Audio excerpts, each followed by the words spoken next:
Welcome here, everyone. We are excited to dive into the second day of week number 4. It has been a trying time for some teams, and other teams a rare opportunity that we are going to be watching play out on our screens here today. My name is Orbital. With me is the best minion to ever wander off thread. It is RandomMinionCaster, who decided he's a little bit thirsty for the games ahead. RMC, how you doing today?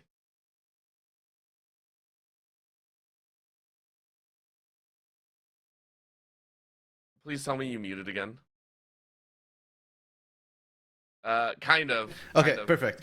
As you said, overall, I am thirsty for the action. I'm hoping you like beef, because today we got steaks galore in our matchups. Yesterday, we got to see, what was it, Red versus FourY4, VKS versus Los. Now, the stakes for those were kind of mild, when we were expecting a bit more hype with the gameplay, and we certainly got that with the 3-game series between FourY4 and Red, and even between Los and VKS. Yep. But today, Orbital, it's all about the stakes. We start with Loud versus Leviathan, 2nd versus 7th. That doesn't sound very exciting until you realize that Loud is fighting for a bye in the playoffs if they can maintain 2nd, and they are very narrowly holding the lead over FourY4 and Cade. A loss today would see FourY4 and Cade in a potential 3-way tie, and for Leviathan, a win today, Orbital, a continued win over their streak starting with Red would see them into playoff contention. They wouldn't be 7th anymore. It would be pretty much guaranteed a 6th or higher spot after this weekend. Yeah, and that came off the win on against Red, which was a wild one to say the least. Red, who we've kind of said is working through their issues, but we didn't realize the issues ran this deep, and the fact that they are down in the lower ground has made this middle ground very, very muddied. So for us, it's a battle between muddied waters and clearer waters. We want clearer waters, but honestly, for Leviathan, muddied will suit you quite a bit better, and that is what we're looking at here. In the CBLOL, it's all about that action. You can go ahead and see a lot of the players, but we'll go ahead and introduce the starting lineups here on your screen just very, very quickly before we dive into the matchups. Let's go ahead and start with Loud, the team that we need to see win here today if they want to secure their 2nd seed. And if they're able to secure their 2nd seed, that will be all the love in the world. For Loud, I do believe we have Shino, as well as Sinatra, as well as Kaze, Rebello, and Uzant. There you go on your screen. Yeah, a very young squad, and it's been shown in their gameplay, man. The hands on these players, they've brute forced some of their wins. Their macro hasn't been the cleanest, but my goodness, the micro is insane.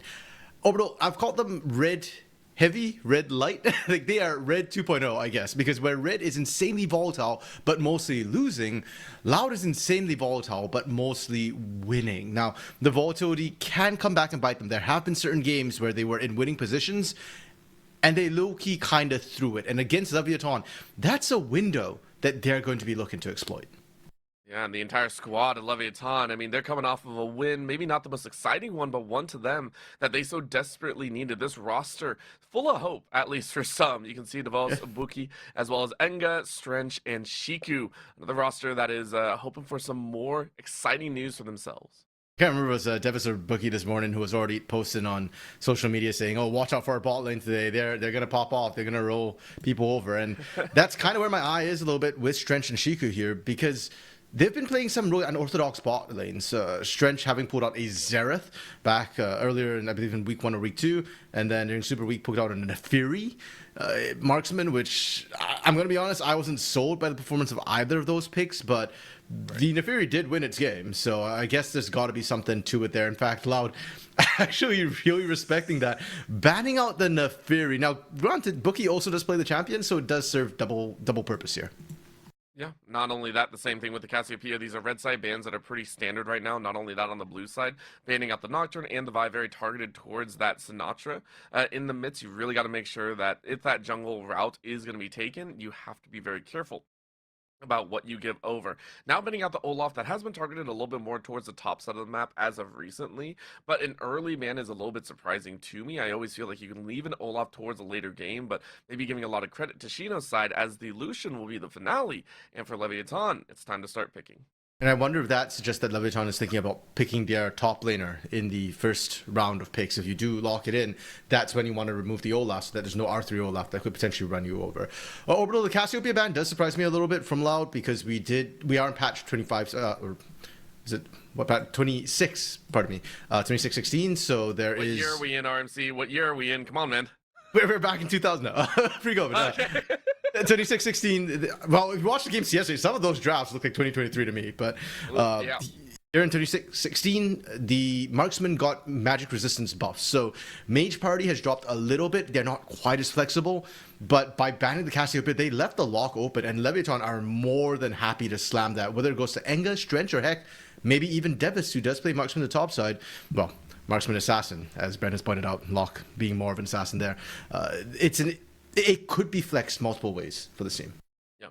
And that's what they're going to be hovering over. It's always a great one to go ahead and pick up, which is why we're also seeing a lot more of that engage tool there. For Sinatra, you're going with the good old J4. It's one of the best engage tools that is not a Nocturne or a Vi, but the answering from Buki could be huge here. Now, we've seen Skarners have some value, but the times that it has been picked, obviously you can see a 3-1 win score. So those that are playing it currently have some of the best abilities to create action on the Rift, and that's what we're going to watch for. Not only that, we're now building up a very defensive line if the Zenevia is actually locked in. Of course, that was just a hover for a little bit of fun, because remember, until it's locked in, it ain't actually being played. Jace now being covered, as you mentioned, the Olaf needs to be banned away because of this factor, and now some of those flexes are starting to become more concrete. And some of our viewers will be quite happy that the Jace actually did see Olaf banned to try and protect it. Heck, even the Vi ban to protect it as well, because I believe it was Lizard who was complaining about how vulnerable Jace is to counter matchups. And there are still good matchups you can pick into this. I'm curious. Yep, there we go. We see the Yorick come through from Shino. Overall, I'm going to be honest, I'm kind of scared for Devis in this particular matchup when you see Shino slam a counter pick like this. Shino right now leads the league in solo kills. He's also got the third highest goal difference at 15 of all players in the league. You contrast that to Devis right now, who's got the second lowest goal difference at 15.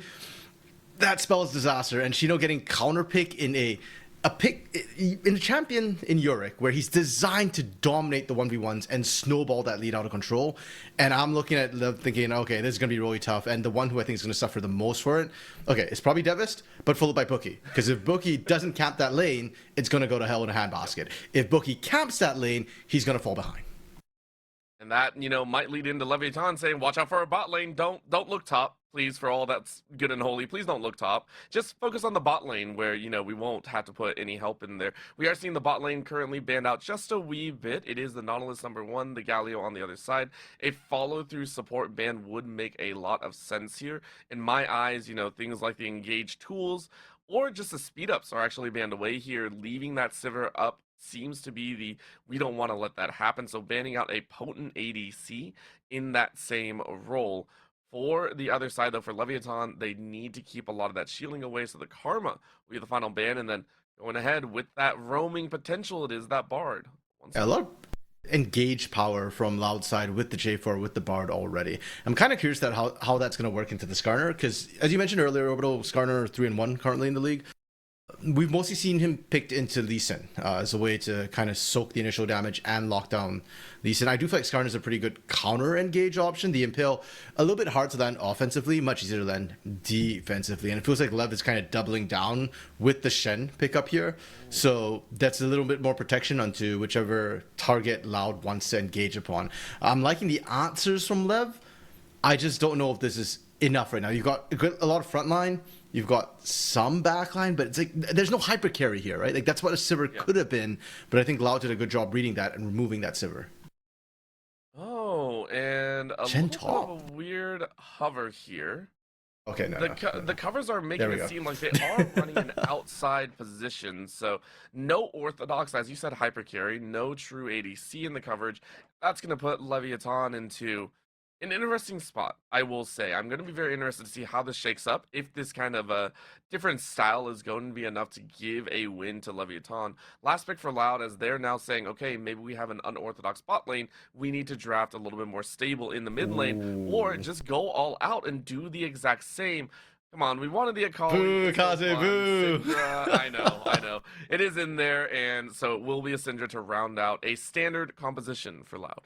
Yeah, the Akali for Kaze is such an exciting pick. He did so well on it. I still remember him coming into the league and taking it by storm with champions like Akali. But Orbital instead, with the Syndra, Loud feels like they've swapped the identity a little bit. This isn't necessarily an all-in sort of team fight composition anymore. Yes, you've got engage tools, but with the Syndra, with the Bard now kind of flexing, I think, more towards pick potential, it feels like Loud just want to poke a little bit, see what they can find, go fishing. If they find a pick, find a kill, then they engage onto it. Their team fight is not as strong, quite as strong anymore. Whereas I think Leviathan, with that Rise, actually would do better in these extended fights.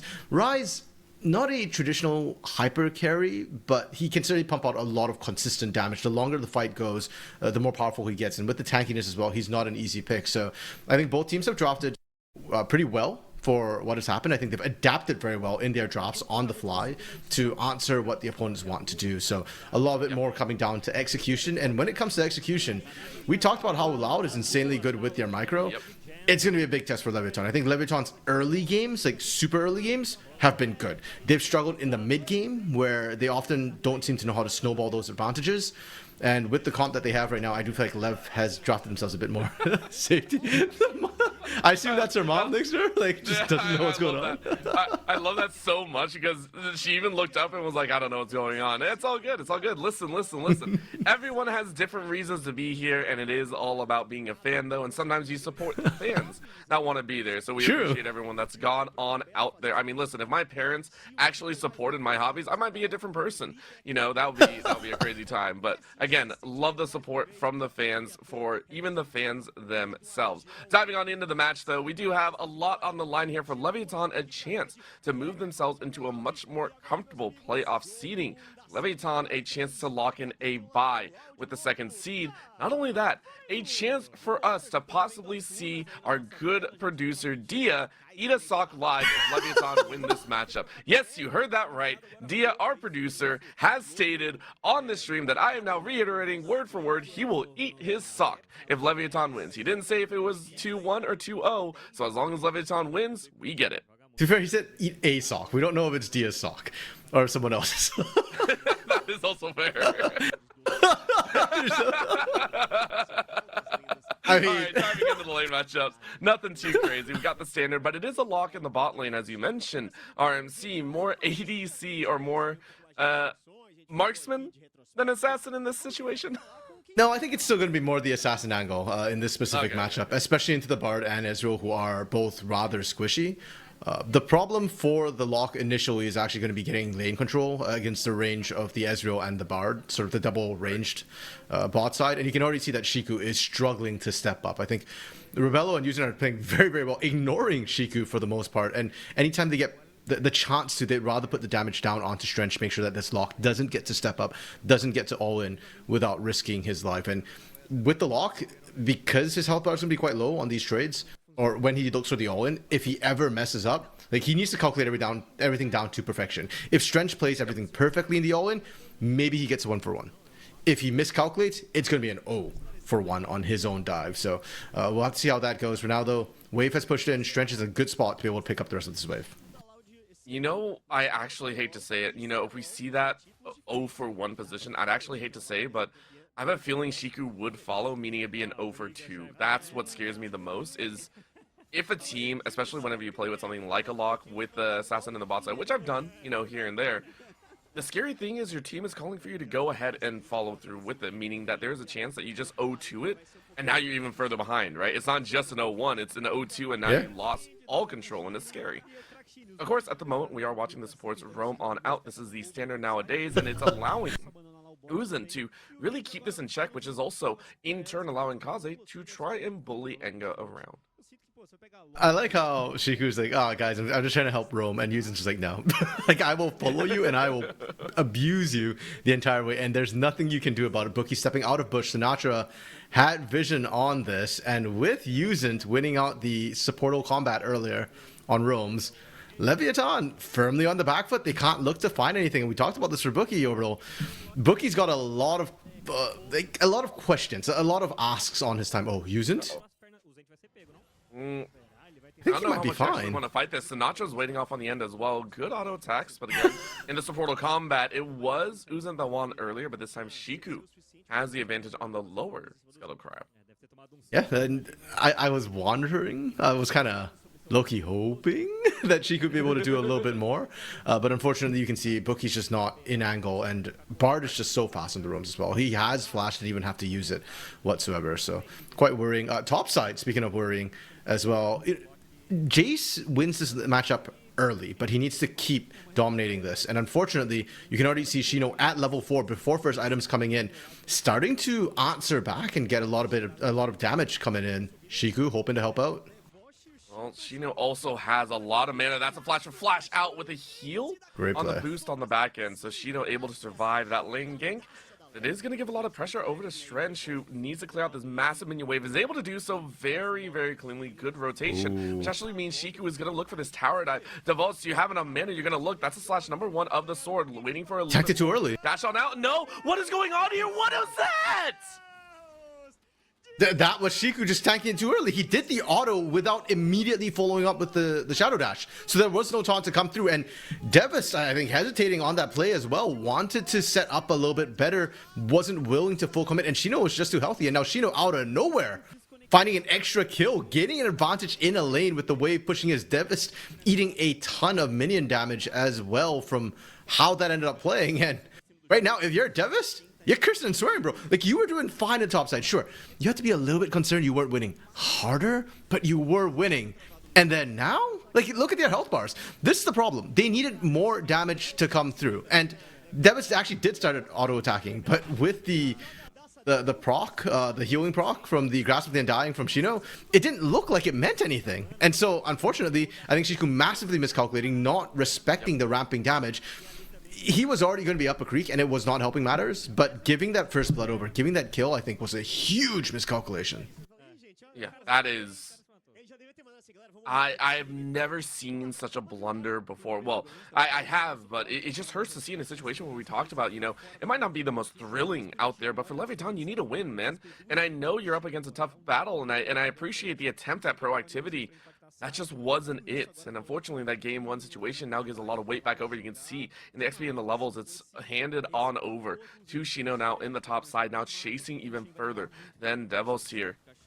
Shiku, I will say, unperturbed after that top side accidental give, is still returning around, still doing what he has to, trying to make up for his earlier misgivings. Sinatra, though, just taking a lot of those scuttles and clearing the farm, making sure to get coverage around this dragon neck. And Loki, part of me wants to make fun of Shiku and say, yeah, of course he's unperturbed. It's not his problem. But it kind of was. He did.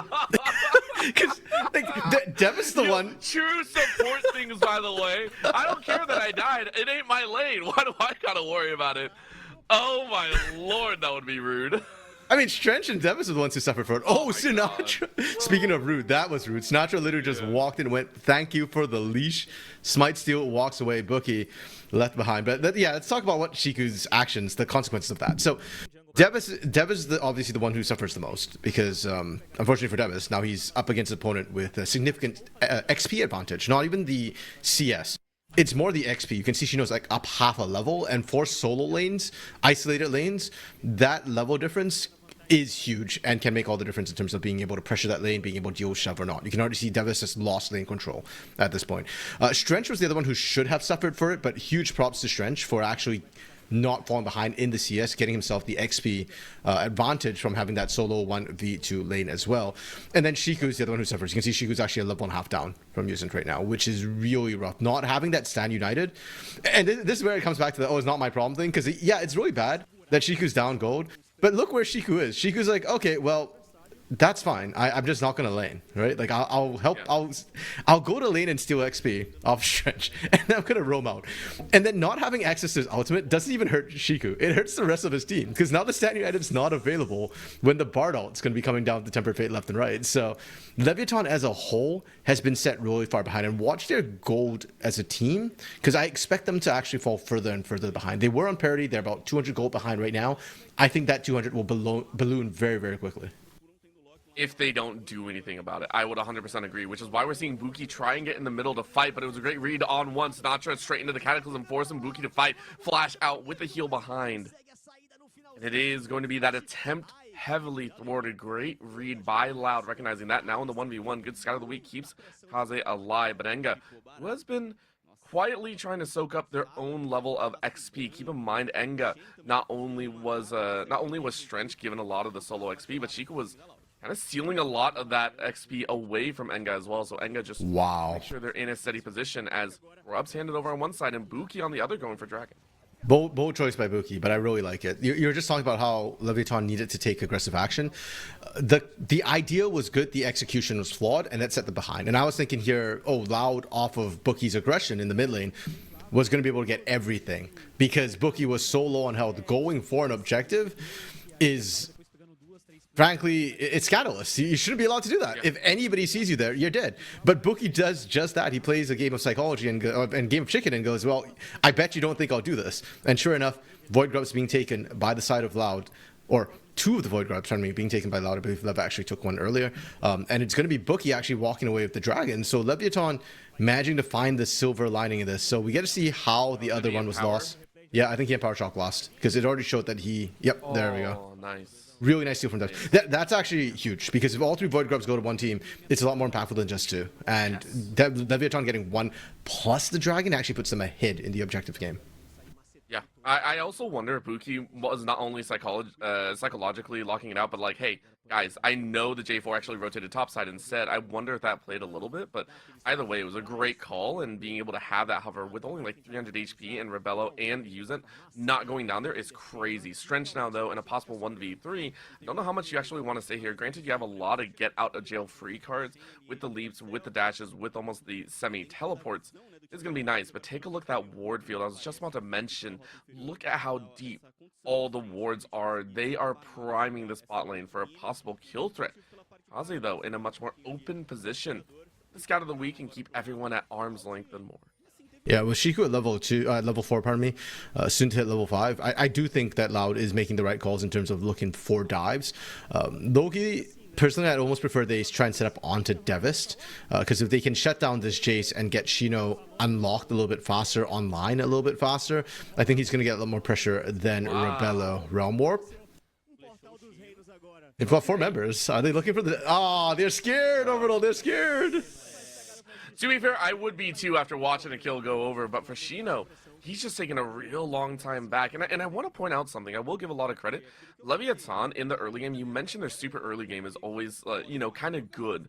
When we were talking about, at the start of this series, I give credit so far. All the movements around the map have been Leviathan started. They have been the most proactive squad so far, trying to make moves, trying to make stuff happen. It's just that they've been rebutted. It's just because they've been... the execution isn't exactly great, and they've fallen a little bit behind. So for Loud, they might not be the most proactive squad right now, but they're okay with that position. They are, as you mentioned, slowly getting a lot of that gold for themselves, 500 Well, gold. Now they can actually force the Volstov. Buki's here to deny, but I don't know if they want to force fight this one, much like Leviathan did earlier. Yeah, the force would be a little bit much. Kaze shading top side as well, I think, has made Leviathan very, very cautious, and they are fully prepared to try and deal with the dive. And with Buki there, specifically with the Impale, that's what's, I think, making the dive rather untenable for Loud. What Loud does get off of that pressure, though, was, first of all, they get to collect all the CS. They don't fall behind for that. You contrast that to Lev's pressure onto Shino, where they sent 4 members top. They missed out CS in the mid lane for that, and it put... Strench has been doing a phenomenal job, but Strench has been left alone in really tough spots because of all this pressure they're putting down. Whereas when Loud shaded, it didn't cost them too much. Like, sure, Uzent was roaming up. Sinatra was still farming while that happened. He actually invaded and took away Gromp. Shino was pushing. Kaze didn't miss a wave. He pushed that wave and then shaded up, and they cleared a lot of vision. So that's actually a lot of gold being denied away from Leviathan that they had invested into wards, which are now all gone. So they're going to go for a really nice catch out here as well for Yuza, who gets pinned against the wall. All right, Shiku, +1 on the -10 we saw earlier. You're getting back up there with Enga. True. Sandan is now available. Level 6 is there as well. Yuza, I think, being a little bit greedy, trying to use the magical journey instead of just flashing over the wall. That's going to cost Loud a lot of pressure all over the map here. And you can see, okay, Shino going back to base. I was thinking, is he sticking around? Okay. I think if he had more mana, he would have. So I've been trying to keep track of the mana development as well for Devos in the top side. And when that dive happened, I feel like it would have gotten a lot better. Now we got to take a look at this one as Uzent, as you mentioned, just got greedy, right? Yeah. Like, that's fair. like the problems you saw Enga moving into the bush. So you knew that there was the Rune Prison available there. The moment you see Shiku, you just need to respect that if any CC lands on you, you're going to be CC locked. And you're Bard, you're very, very squishy. So that one from Usint was 100% just a decision-making error. He had cleared that top side. Loud had moved in force, and he was thinking, okay, we were strong here. And he let that strength stay in his head, even though the rest of his team had already backed off. Now we're going to watch this dragon come down. Unfortunately, it's not my favorite. It is going to be an Infernal, meaning we don't get an Infernal Soul, but this time Sinatra's on it first. Didn't want to give off multiple opportunities for Buki, though, still playing kind of that cross-map position. Said, hey, all right, we know the dragon's up. We can try and force something on the top side instead and get first brick for ourselves. Close that gold lead in there as well. For Shino, you're not spotted on top side, and is going to be a quick drive over the wall, pinching, but no true pinch. And Shino's able to dodge quite a bit, but the Impale is going to drag you away in the mid lane. We're seeing a fight as well as Strench is drawn away, but with the Impale and more last auto attack, we'll take it in Buki. We'll get that tower dive win. Very, very nicely done by Leviathan. Yeah, and I think Leviathan right now, the individual players are stepping up huge to make this happen. Strench getting a little bit of damage. Oh, he's breaking ankles. Strench, how are you alive? For the moment, how are you still alive? Strench brings it to a 1-for-1 at the end, and you will absolutely take that all day. Now, run warp into the bot side. What is going on, Leviathan? Making some spicy magic happen and have flipped the gold in 800 in their favor. Yeah, at 15 minutes, a mark that traditionally Leviathan has really struggled to have an impact on by this point of the game, but it's the opposite this game. As you said, it's been flipped. Leviathan with a weak early game, but finally spiking as we're cresting into the mid game. And Orbital, what this means as well for Loud, we saw them already a little bit passive. Now they're going to be a lot passive. The play they tried to make in the mid lane, 2v1, didn't work. Strench has been massive, quietly the biggest monster for Leviathan. He's been 1v2ing this entire game. Against Rebello Usint, no problem. Rebello Sinatra will take that. And on that top side, Buki, we had said that for Buki, he's got some tough questions in terms of where he's going to allocate his resources. Everybody wants a piece of the jungle. Everybody wants help. And he went into the top lane. He gave Devist that time, that focus, and it paid off. And that's allowed by Strench, but it's working. Meanwhile, Enga as well. Enga's CS numbers have been lower than Kaze, but he's actually been pressuring Kaze quite a bit. And every time he manages to actually find the trade, he's won the trade. And that's what happened to the bot side. We caught the tail end of it, where in the mid-support matchup, Kaze, unfortunately, wasn't able to land the skill shots, was pushed out. Leviathan now trying to assert themselves around this Herald. Up to now, they've always been passive on objectives. They've been a little bit scared of the 5v5s, of the full-on fights, not just skirmishes. But it looks like they want to try and actually set up for this Herald a little bit better. Well, with the TP, it's a full commitment here, and in these key moments, Leviathan has pretty much always said, hey, we give those over and we take something else on the map, and we'll give a lot of pressure down to the bot side. Devos is going to get a little bit more CS for their name. It's a huge crystalline proc as well. Enga is the one that I'm actually worried about here. TP down to the bot side, so a trade of solo laners. Herald going the way of Sinatra and the rest of the squad, so they are able to get out of town very cleanly. No harm, no foul, but TP is expended in multiple directions. That's funny. I think that the call was actually to get Kaze using and Sinatra using the blast going over the wall, but only Sinatra makes it. So Kaze had to take the long way around, almost runs face first into Buki. Good ward to spot them out, and Kaze, it's just a bit of a delay. He'll still be there in order to pick up that wave. What? They've upgraded Buskun to Tramkun now? It's the Grande Final on a gondola. Yeah, I guess so. I did not know what to expect from that one. That was that's an interesting one. I've never seen that yet. What's the next mode of transportation they're gonna use? I don't know, like flying? Probably not.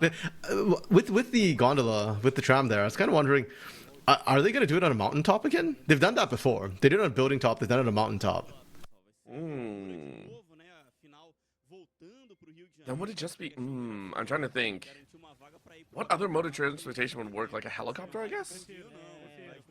That seems Maybe. a little bit too out there, though. No, that doesn't sound like a fun transportation type. Like a gondola is kind of fun, right? Like a tram is kind of fun. Like that seems like fun.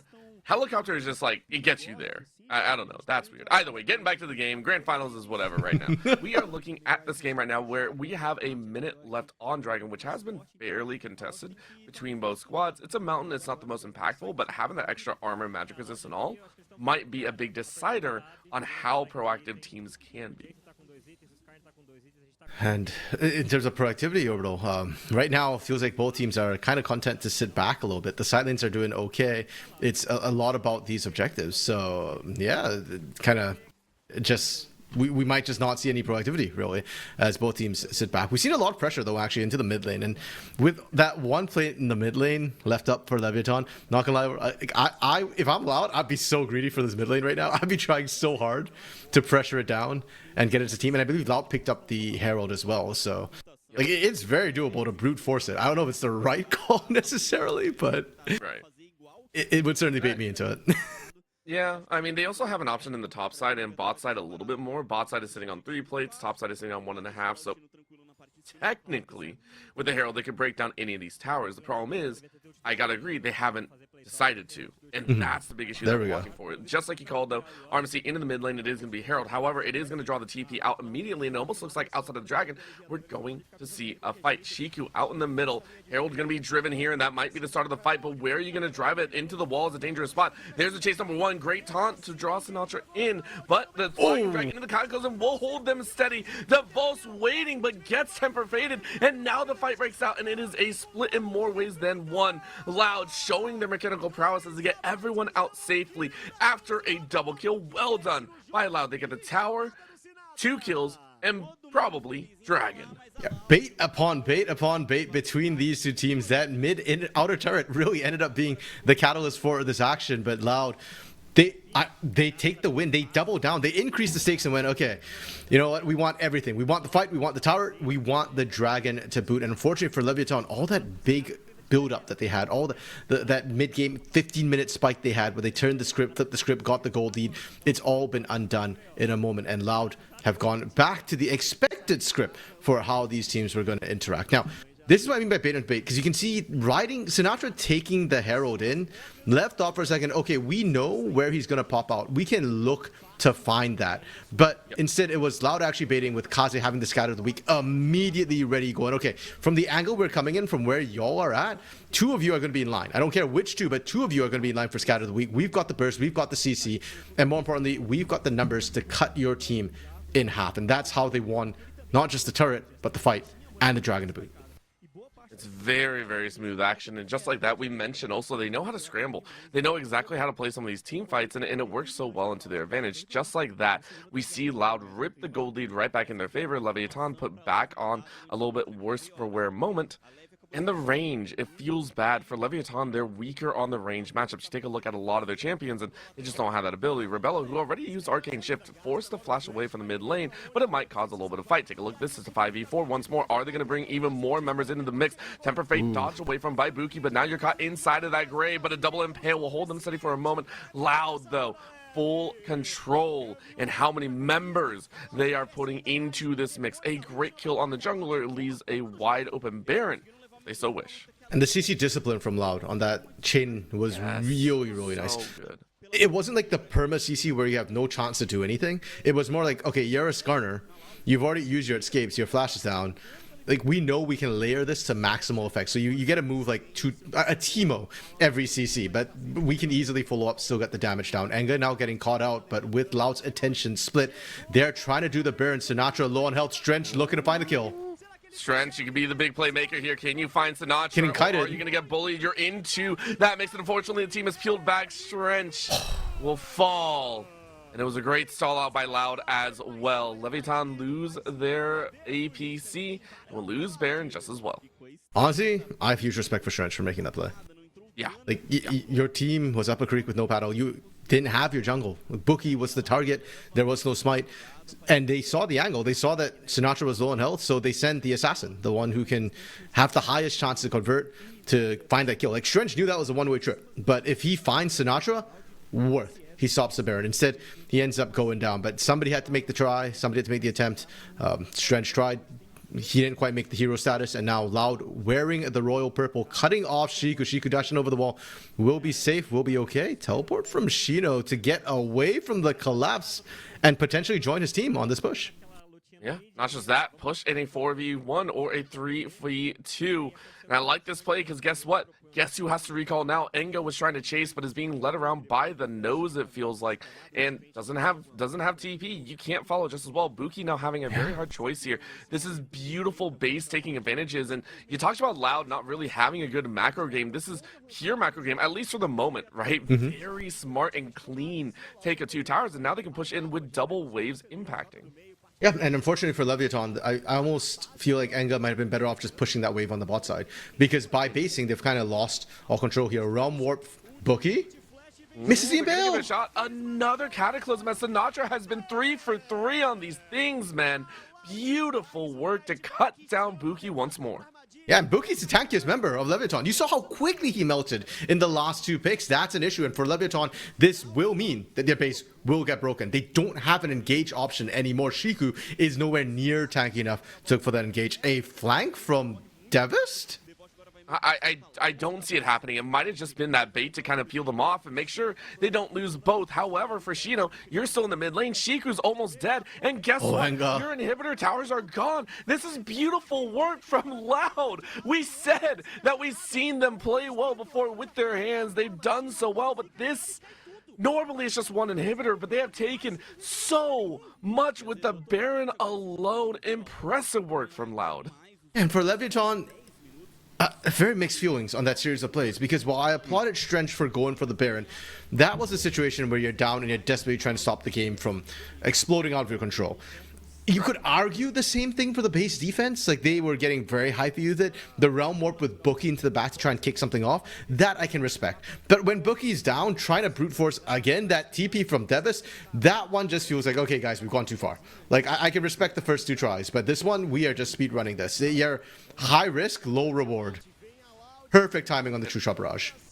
And they're looking for just a little bit more, as that's going to be Buki once more. Impale doesn't even go off. And Loud, they are so calm with this. Look at their face cams, no movement, as they know exactly what they got to do. They are saying this is just another 9 to 5. Yeah, and I really like that lock-in from Loud here, that they're not, they're not getting too hypey, they're not getting too excited. Like, they are crushing this game overall. And the last 5 minutes has been... This is not a snowball. This is a flat-out avalanche coming down on Lev's head right now. But for Loud, like, they're not getting carried away with it. They've thrown games before and they said, no, guys, let's lock this out clean first. We'll worry about everything else later. Focus on closing this. And with only 1 inhibitor left on this bot side of the map, Loud are just grouping up potentially as 5, brute forcing this with a 10k gold lead, double Mountain Drake. They could dive if they want, as long as Lev is not fully ready with all 5 members. And okay. It looks like they're resetting on this. The Realm Warp. Oh no! Another scout of the week. Have you been served on a platter, and have you eaten scorpion before? Buki booking it from the hot pot, as they were like, "That is not a Realm Warp. I probably should have taken." And just like that, we talked about that level of positioning. My gosh, I could have gone horribly for Leviathan. Yeah, I mean, bad enough. They burnt the Impale and the Flash on Buki, and Enga trying to stop backs. Enga, are they going to leave him? Oh, the TP comes in. Shiku, I don't know if you actually want to be here, my friend. All right, Rebello's just picking him. That's it. No kills. Oh, my lord. With the lack of vision that Lev have right now, I think they are really overpressing this. Like, they are gambling, basically, at this point, that Loud did fully back and that they didn't have all their members there. If 1 more person had been there, that's a guaranteed 1 kill, maybe 2 when Shiku doubled down with the Stand United. And again, that's ultimates being blown, Realm Warp being used, Shiku's Stand United not potentially available for the next fight if Loud want to accelerate the pace in this. Well, actually, Baron's coming up in a minute, so they're probably safe for their ults to come back up. I don't think Loud will press their case too much before Baron spawns. But yeah, Lev... They look like gamblers right now, where they're like, okay, guys, we're down goal, but we just need 1 big win, guys, 1 big win, all in on 16 or something. Like, just high roll it. And I don't know if that saves them. I don't think 1 fight gets them back in the game. I think they need to win multiple fights overall, and their chances of winning each fight is like less than 10%, especially the way they're playing. They screw up 1 more time, and Loud will just end the game on them. Yeah.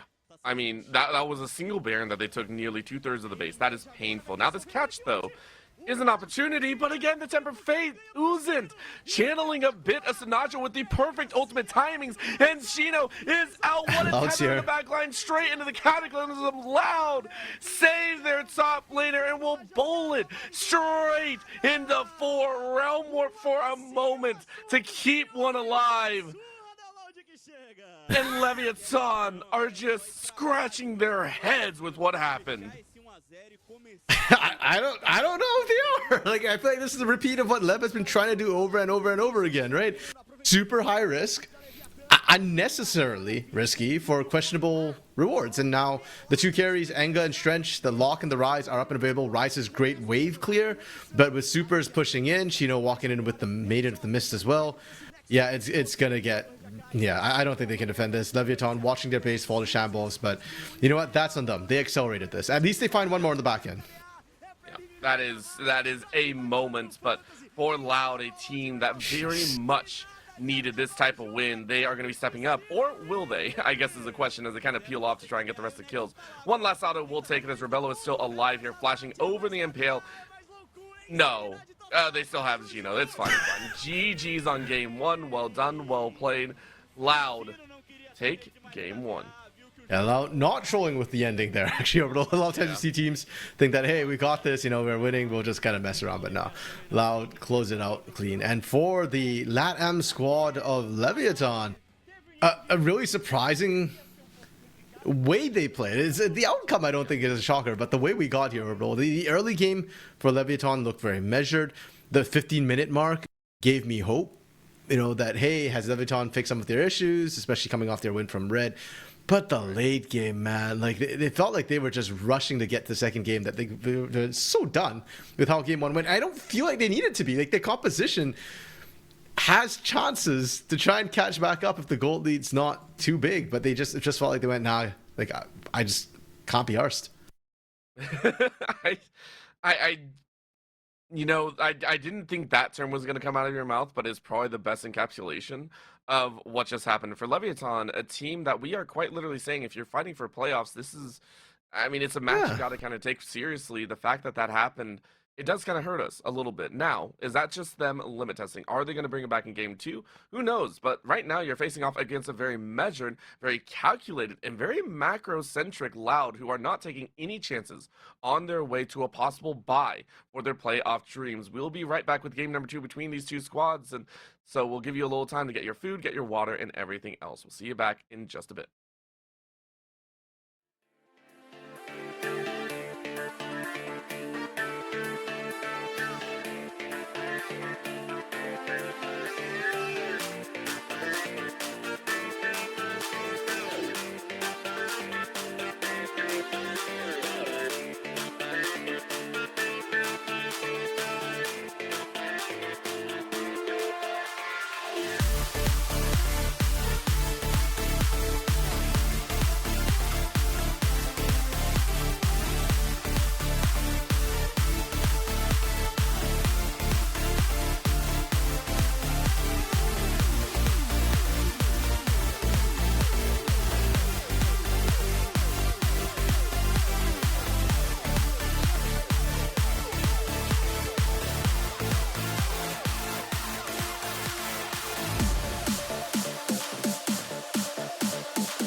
more into the booth. We are set for game number 2, and RMC, this is going to be something that we really hope Leviathan can come kind of get out of. Now, we mentioned that in game number 1, we saw Leviathan make quite a few mistakes, and granted, Loud capitalize on said mistakes. But for Leviathan, it was a game plan that we weren't really used to seeing from them, and it feels like in this position of sink or swim, they said, we're not even sinking, but we'll swim anyway. Yeah, I don't know. It felt like they just dived. Like, they just went, nah, forget it. Like, I don't know. It's really weird that on one hand, the problems feel like they're still the same problems with Leviathan, where they have a great early game plan. We were talking a little bit about Strench and, you know, like, what do you want to do with this guy exactly? Because he was 1v2 the entire game. But as a result, he did 6.8k damage. And to put that in context, Bookie as Skarner did 8.3. So Strench did not have much active contribution in terms of damage, and as a marksman, as an AD, as the bot lane player, that's kind of not okay. But on the other hand, it's like you can't take away the intangibles that he brought the team. It's because he 1v2 the entire game that Devis got so much attention that Bookie was able to just camp that top side, and Lev got that early lead. But the mid game was where it feels like once again they got that lead and then they didn't know what to do with it. And then one bad fight, one great play actually from Loud, because the mid lane outer turret, that was where everything broke for them. Done by Loud, baited by Loud, one good play, and Lev just broke as a team. And now I'm looking at this going like, okay, so what do you want to do? The strength strategy looks good. I wouldn't hate if you did it again, but then you need to be able to get Devis and Bookie ahead. And more importantly, you need to get Strench back into the game. And I haven't seen that so far. No, we haven't. Now that's going to come down to them possibly on the red side. Now, keep in mind, they did get last pick. So for Loud, I believe they actually chose blue side. And for Leviathan, they are getting the last pick potential, the ability to actually counter pick in a certain position. If that does go to Strench, that's great. If it goes to someone like Devos, then so be it. You know, at the end of the day. Still bans, though, with the Nocturne, with the likes of possibly a Wukong. But that Wukong was banned out by Loud on the other side. So Nautilus, Wukong, and more. A lot of these engaged tools still taken off the table. I think Vi was the second ban that came in for Leviathan back in game number 1. If they go that same route, they just don't want to deal with it. Yeah, and part of me wonders if we start seeing Lee Sin creep back up in priority. Now that Skarner has been played and no longer available, I don't know what sort of the ready counter to Lee Sin is at this particular point. Looking at Sinatra, I know Sinatra is a guy who plays quite a bit of Lee Sin. Bookie, actually, yeah, Bookie's played Lee Sin before too. So to me, that becomes the sort of high contention jungler between both these teams. Yeah, it's a tough one. Last ban here for round 1 bans, though. That's what we're questioning here. It's the Vayne to go ahead and tumble them out. Now, remember, last time I think we saw them, it was a Cassiopeia for Loud, and for Leviathan, it's still that Olaf. Still just don't want to deal with it. So very, very slight adjustments in there. Nothing overwhelmingly surprising to us. And Ari, though, would be a very comfortable pickup for Kaze, who we said Kaze with the Syndra looked very comfortable. Maybe not stellar, but didn't need to be stellar. With an Ari, can do the exact same thing. Like, I like Kaze's Ari. I love the way he plays mobile champions. I don't know if it's B1 worthy. There we go. Yeah, I think the Fury makes way more sense if you're going to lock something right from the get-go. This is Loud picking it, not Lev, so I'm not expecting to see Rebello pilot this Neferi. It should go straight to Sinatra, late-game champion. Yeah, and this is why I didn't really like the Ari first pick, because Cassiopeia is still on the table. And Talia is also there in terms of being able to restrict her. Yeah, I just don't feel like it's that amazing a pick. Lucian, however, for now, I don't know if it will get locked in. I kind of don't like it if it's locked in, because, well, it is. Because now Cassiopeia is just going mid, right? Like, we're not going to see it flex around. Maybe Devis could pull it off in the top lane, but if that's the case, I really question why we're picking counter pick if we're going to be doing shenanigans like that. Yeah, I would 100% stand behind that as well. It's just, it loses a lot of the weight and the impact, and now you give a lot more credit over to Loud to find those counter picks. We can already see the range value coming in here. You have to recognize that there's a high chance of Milios coming out to pair with the Lucian. So, hey, what do we want to play with that Caitlyn? I believe the Karma was banned away last time. But you draft into the Xayah, so saying the range isn't really going to work, but we have the ability to rock out with the Rakan, which is still a little bit spicy. These are still champions that are affected by the Cassiopeia, but I do like this idea. I love this idea of picking up the Xayah Rakan. I'm trying to remember the last time we've seen. I don't think we've seen Xayah Rakan this split, or even in split 1 either. Xayah really kind of haven't fallen out of favor, but into this matchup, when you see the Lucian and the Cassiopeia, I like it. They're both shorter range champions that Xayah can very comfortably play backwards into, which is her forte, and be able to punish Leviathan for the ranges they're going to be playing at. Now with the Milio, of course, you pick Milio partially to extend the range of Lucian, but even then, Lucian wants to be dashing forward. So Xayah is very, very comfortable playing into this particular matchup. For now, I'm liking what Loud has drafted. I'd like to see a little bit more tankiness though. Right now with Naafiri, with Xayah, they are kind of squishy. Galio is still a potential option. I hate seeing Kaze on Galio. Again, not a bad champion, just not like a big carry that Kaze can pop out on. Shino could also pick tanks. We've not seen the top lane kind of go for tanks, but with the Vayne taken off the table right now, if they want to throw like a Varus ban as well, then I think Sion, Ornn, champions like that become a lot more viable. Yeah, that might be what we're looking at here. Bans toward the mid lane specifically. Again, this is a fairly different staggered position, I want to say, unless Loud are looking to put the Naafiri into the mid lane. That would be devastating, though, let's be honest here. Against a Cassiopeia, that just might not feel great, unless you got the hands for it. Akali still giving a lot of respect over to Kaze, as you mentioned, a big carry champion. That can be very frustrating to deal with. Final bans to roll on out here, though. Loud saying, okay, we banned the Gnar, we could ban another top laner, and it is going to be that Poppy banned out from the top jungle side. I mean, Poppy did get a bit of a, I'll call it a buff this patch, where they've nerfed her early game damage a little bit and added more to her tankiness and her scaling. But yeah, if anything, I thought Loud would be the one to want the Poppy, potentially to disengage as well if the fight starts going south with them. Speaking of disengage, Orbital, Leviathan, they need a go trigger, and they're picking the Xin Zhao to do it for Bookie. Also, a lot of early game presence that he's going to be able to have, especially against something like a Naafiri, who isn't necessarily the best at the early game skirmishing. Please.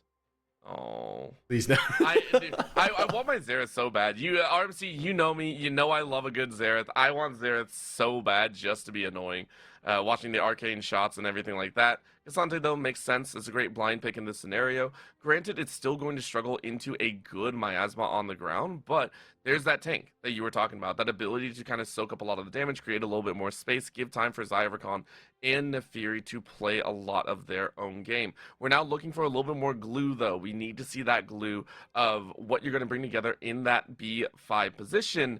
And that would be the spice of life with a LeBlanc out of nowhere. I mean, Kaze plays a lot of LeBlanc. I just wasn't expecting it this angle. Yes, but like, yeah, I mean, like, wait, what?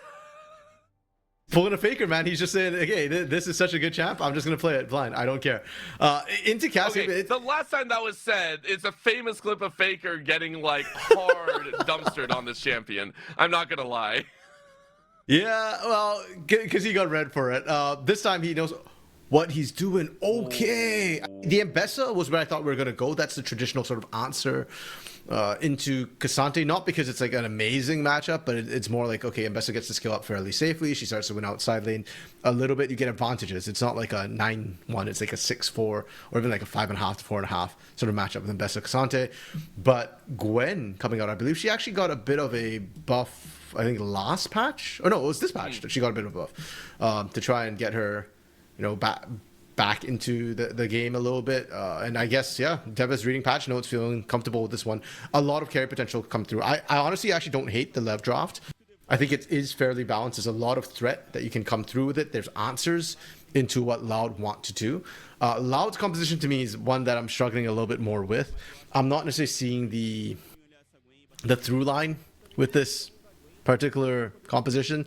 There's a lot of individual agency with the K'Sante. You have a front line, but you don't necessarily have the best team fighting. Xayah's got a lot of answers into individuals trying to dive her, but Featherstorm, it's kind of like a one-off, and with so many different threats that Leviathan have, I'm not confident that Rebello is going to be able to survive repeated dives.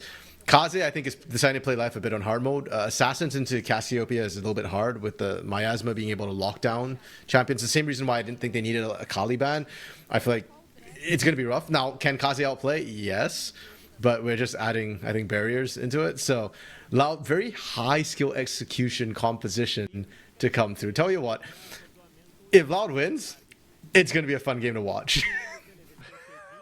If Loud wins, it'll be a fun game to watch, and for Dia, it will be a fantastic game to watch. No potential sock eating on the table, and I think everyone would appreciate that. Please, Loud, just close it out here. Don't give us any sort of nightmare. Don't give us hope. No.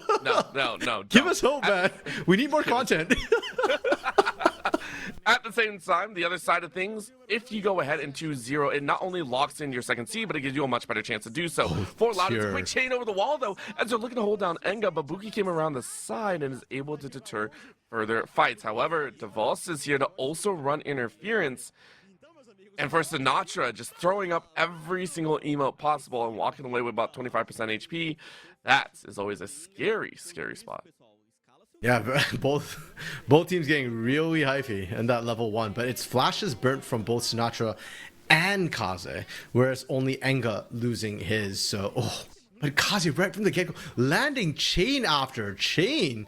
Like, normally, as a LeBlanc, chains is not necessarily what you want to start at level 1. A lot of times it's more distortion for that more consistent poke, for the repositioning as well. Chains is much tougher to land, but Kaze being able to land right away has actually forced Enga to base at level 1 and has to burn the TP right from the get-go.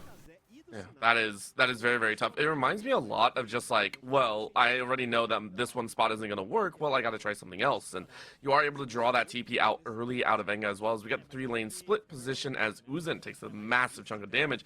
And then DeVos doing the exact same on the top side. So Shino not enjoying the current momentum piece in this top side matchup. So every lane getting a little bit spicy. And this one, in my opinion, feels a little bit more Leviathan flavored.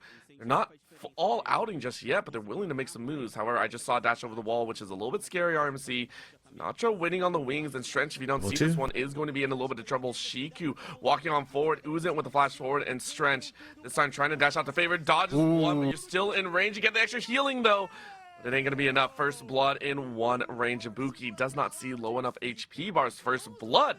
The Loud, of course.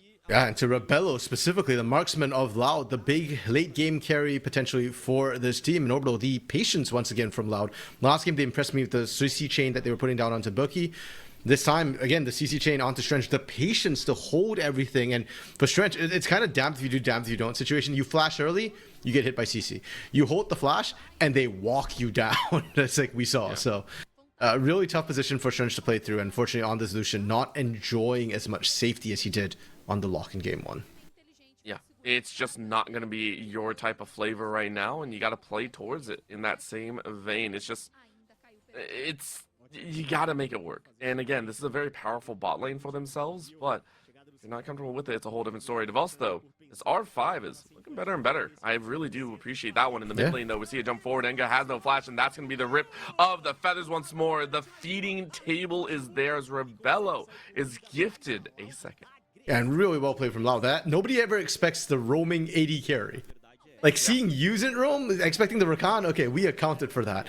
We did not account for Rebello showing out of nowhere and getting his second kill. And even better for Rebello, it's not, his wave was in a very bad state. And I suspect that's actually why he decided to roam out, was because he wasn't feeling safe. So you can see as well, Uzent shows up and they're like, oh, we got this. And then Rebello's here and then goes, oh, we don't got this. Buki having to burn flash as well also means that this mid lane pressure is going to be very, very weak for the next while. Lev's coaches are just like, we done. Yo, that no, guy's that's Loud like, coaches. bro. Race? No, that's Race. That's Race. Much. Okay. Yeah, Loud's is like, that's illegal. That is so BM. Bro said, pack it up. We're done already. That is wild.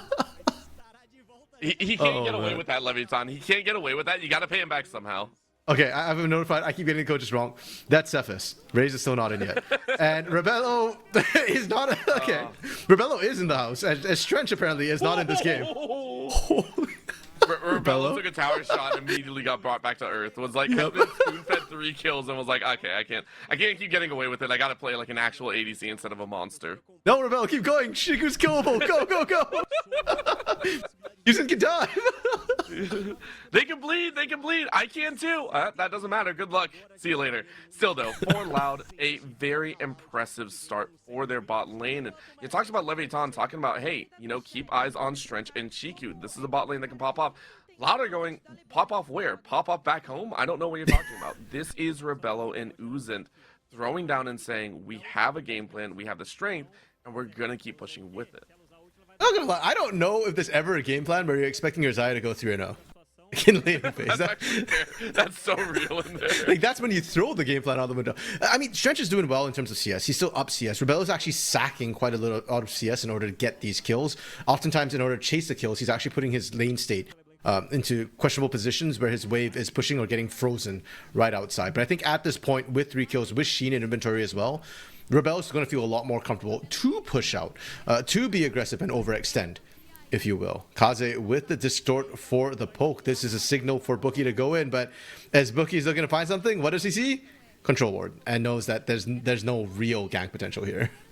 Nope. Not only that, like, keep in mind, ganking a LeBlanc is like the most painful thing in the world, right? It's I think it's a 6-second window between distortions that you're just like, okay, that's tiny. That's awful. That is horrendous. For the moment, though, at least you're trying to lay down some sort of pressure and give Enga a little bit more room to work with. Dragon is up, though, and this is going to be first Dragon to play for a minute and a half late, but it is very, very doable. Hextech, never a bad one to have in your pocket.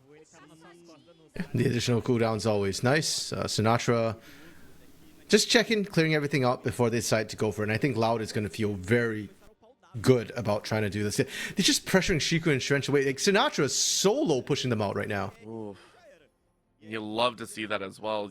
Uzent and Rebello. Just like, great. All this belongs to us. Your base will soon be ours. And Leviathan RMC, where do we see them come back into this? Because granted, we did see some wins on the top side, but Devas has since lost that CS lead. In mid lane, obviously, is not into their real favor. Buki is behind. Like, where are they just gonna roll over and die? Is that like what they're relegated to? I hope not. I mean, in terms of gameplay, if they follow game 1, yes, they're gonna roll over and die. But I'd like to believe they won't. And compositionally speaking, Orbital, the reason why I kind of said that if Loud wins this game, it's going to be very fun. And it has been very fun. But Lev has insurance policies, and that's Devis and Enga, in this Cassiopeia, in this Gwen. Devis is already doing pretty decently in the 1v1s. He was expected to have the time in this matchup to be able to skill up. And we've seen Gwens literally win 1v5s, turn things around. And the Cassiopeia as well for Enga. Cassiopeia pumps out Prince damage like none other in the late game, but also it's more the ability to lock down a lot of these very mobile champions that Loud have. So for Leviathan, if they can stem the bleeding, if they can slow down the snowball, that's all they're looking for in this early stage of the game. And that's why we're seeing the lane swaps come through, and you can see that Strench is actively avoiding these matchups. Even if it's going to constantly set them, 1 or 2 CS behind every wave or so, that's fine. They just want to make sure that they're not getting Rebello further ahead, that Strench gets time and position to catch back up. Ideally, they don't want to set Devis behind, but they're willing to sack Devis a little bit because it's not about the mid-game power spike for Gwen as much, whereas Lucian does have a bit of a timer. If he's not relevant early, it doesn't get much better for him as things go on. Yeah, you become a much less useful champion. As we see the trade out of objectives, Loud are able to gather all 3 of those grubs. A devastating blow that we didn't see last time now can be utilized very, very efficiently on already the topside tower. Push Devos now losing out heavily in their CS count, in their XP as well. And Rebello and Uzent be real happy about this. 2 full plates to actually make that 3 to their name. And that gold lead is now extended to 2.1 for Loud. Taking this one nice and slow, but are getting plenty of leads for themselves. Kaze, so trying to test the limits and see if they can bait out maybe a Petrifying Gaze or anything of the sort to win that matchup. I mean, Kaze is just going to keep harassing nonstop onto this Cassiopeia. And as the LeBlanc, you have all the agency. You have the priority to decide whether or not you want to go in or when you're going to look for these trades. Whereas as Cassiopeia, you can only try and hope to catch LeBlanc when she's coming into your range to interact with you. But I want to highlight objectives as well, because we did see objectives being traded last game. I was surprised that Loud ceded any objective over to Leviathan in the early game. This time, not so much. Loud has made a very conscious choice. We have a huge early game lead. We want a snowball. So they went for the triple void grubs and for this top lane turret and said, okay, Leviathan, you want the dragon? Go for it. We don't care. You're not going to hit soul anyways. So yeah, take the first dragon if you want. Maybe Loud will go for second if it's desynced. If not, I expect to fully see them kind of prioritize the Herald take if Leviathan can stall out the dragon for that minute and a half where it's desynced from the Herald. Yeah. just a little bit of a moment and a half here as, you know, after those objectives and after that push on the top side, we have yet another lane swap. It's just a quiet positioning around the map. You even see another trade out as Strench is just like, all right, eyes in the bot side, guys. My turn to go top lane once more. Unfortunately, you don't really get that benefit because already Davos is on the top side. So instead, a little bit of an in-bait position. Nice chain to land once more, though, as Kaze trying to get some benefits in this mid lane matchup. But Sinatra, for the first time, getting a little bit cheeky on this blue buff. Strench is in the vicinity. But do you actually wish to apply your trade? Level 8 versus level 6 Smite away as Sinatra is able to bully him out as we're seeing a play on the bot side, top side of the map. Tower is taken low, is going to be deleted. Will the kill be any sort of different? Shino about to straight up 1v1 if he can flash away from the last Q hit. Oh, flash by Shino to reposition. Kasante can do it all. Get the copy pasta as Shino has won everything they could possibly ask for. And I'm sure they're going to replay that top lane fight because it fully deserves it. That is a flat out, that right there was 2xk. That's not League of Legends between two of them. so you know what? Real. If I recall correctly, overall, you do cast 2xk. So you get to recast that fight in full action, in full glory when we get to see the replay. Enga able to turn around, but Sinatra on the hunt. Bookie able to dissuade them from really fully committing. But right now, it feels like this mid lane is the one lane for Leviathan that hasn't completely fallen apart. And even that's conditional. Oh, Petrifying Gaze lands for a moment. There we go. And it's Yuzen and Rebello joining on the it. bleed. It can only go so far. They're willing to sacrifice their lives all day long for this, and it's such a clean 2-0. Moving into a larger gold lead. 2K has gone and done. 5.4 is where we stand in the gold lead.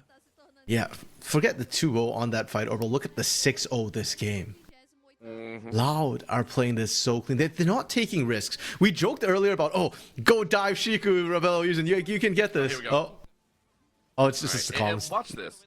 Flash away there and a flash to reposition. I love it. They didn't show the beginning though. The beginning really was going good. That makes me sad. I mean, forget, like, this is whatever. This is just using Rebello showing up again. Like, we saw this the first time in the early gang. It's kind of similar, and that's why I feel bad for Enga, because Enga did well in his matchup. He's the one who's not losing his lane. And then suddenly the sins of the rest of the team. There we go. This is Lev's coaching team, and you can see they're just done. Like, at 6-0, they know they're not coming back from this. It is absolutely brutal. Now, to be fair, Leviathan is hitting technically a power spike. Their Rod of Ages is stacking for Enga. In 9 minutes, that's going to be fully stacked. Riftmaker just got picked up for Devis. That's the big item for Gwen. Look into team fight. Essence Reaver complete for Strench. Normally, this is great. You look to fight. But then you look over to Loud and you go, well, Kinetic Roken, Cyclosaur, like all their first items are completed, and they're already starting to build into their second item. So if Lev wants to fight, they need to pick it right now. But there's no reason to fight. Dragon's not up for 30 seconds. You just lost control over that. And look at the warding situation. Loud is starting to press in with Vision. Leviathan, you've got a little bit of control on this bot side. So the only thing you can look to fight for is maybe Dragon. But again, 20 seconds and Loud threatening mid right now. Oh my gosh. Poor Stretch. You know, the emergency exit, that's what that was. But it's a one-time use because now you're out of all those summoners, out of that dash, out of that flash. And with Dragon coming up, you can't get close to the battle. You know Sinatra's going to jump on you. As you mentioned, RMC, this ability for Loud to kind of get these wins, there's almost no chance for Leviathan to really come back into this one. Even Kaze's running interference inside of this tri-push, and Enga is just like, guys, I got to farm it up. Dragon firmly in control for Loud. They're going to be looking... Oh no. But no, they want the kills instead. Buki trying to run coverage, but it's mid lane and the bot lane all over again. Oh, huge. To slow them down. And they are going to divert this time around. I was so scared. But Bella from behind? In their favor. Rebello's here. Buki got baited in.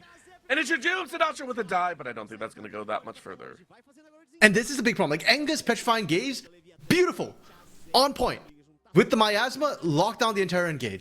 But for Loud...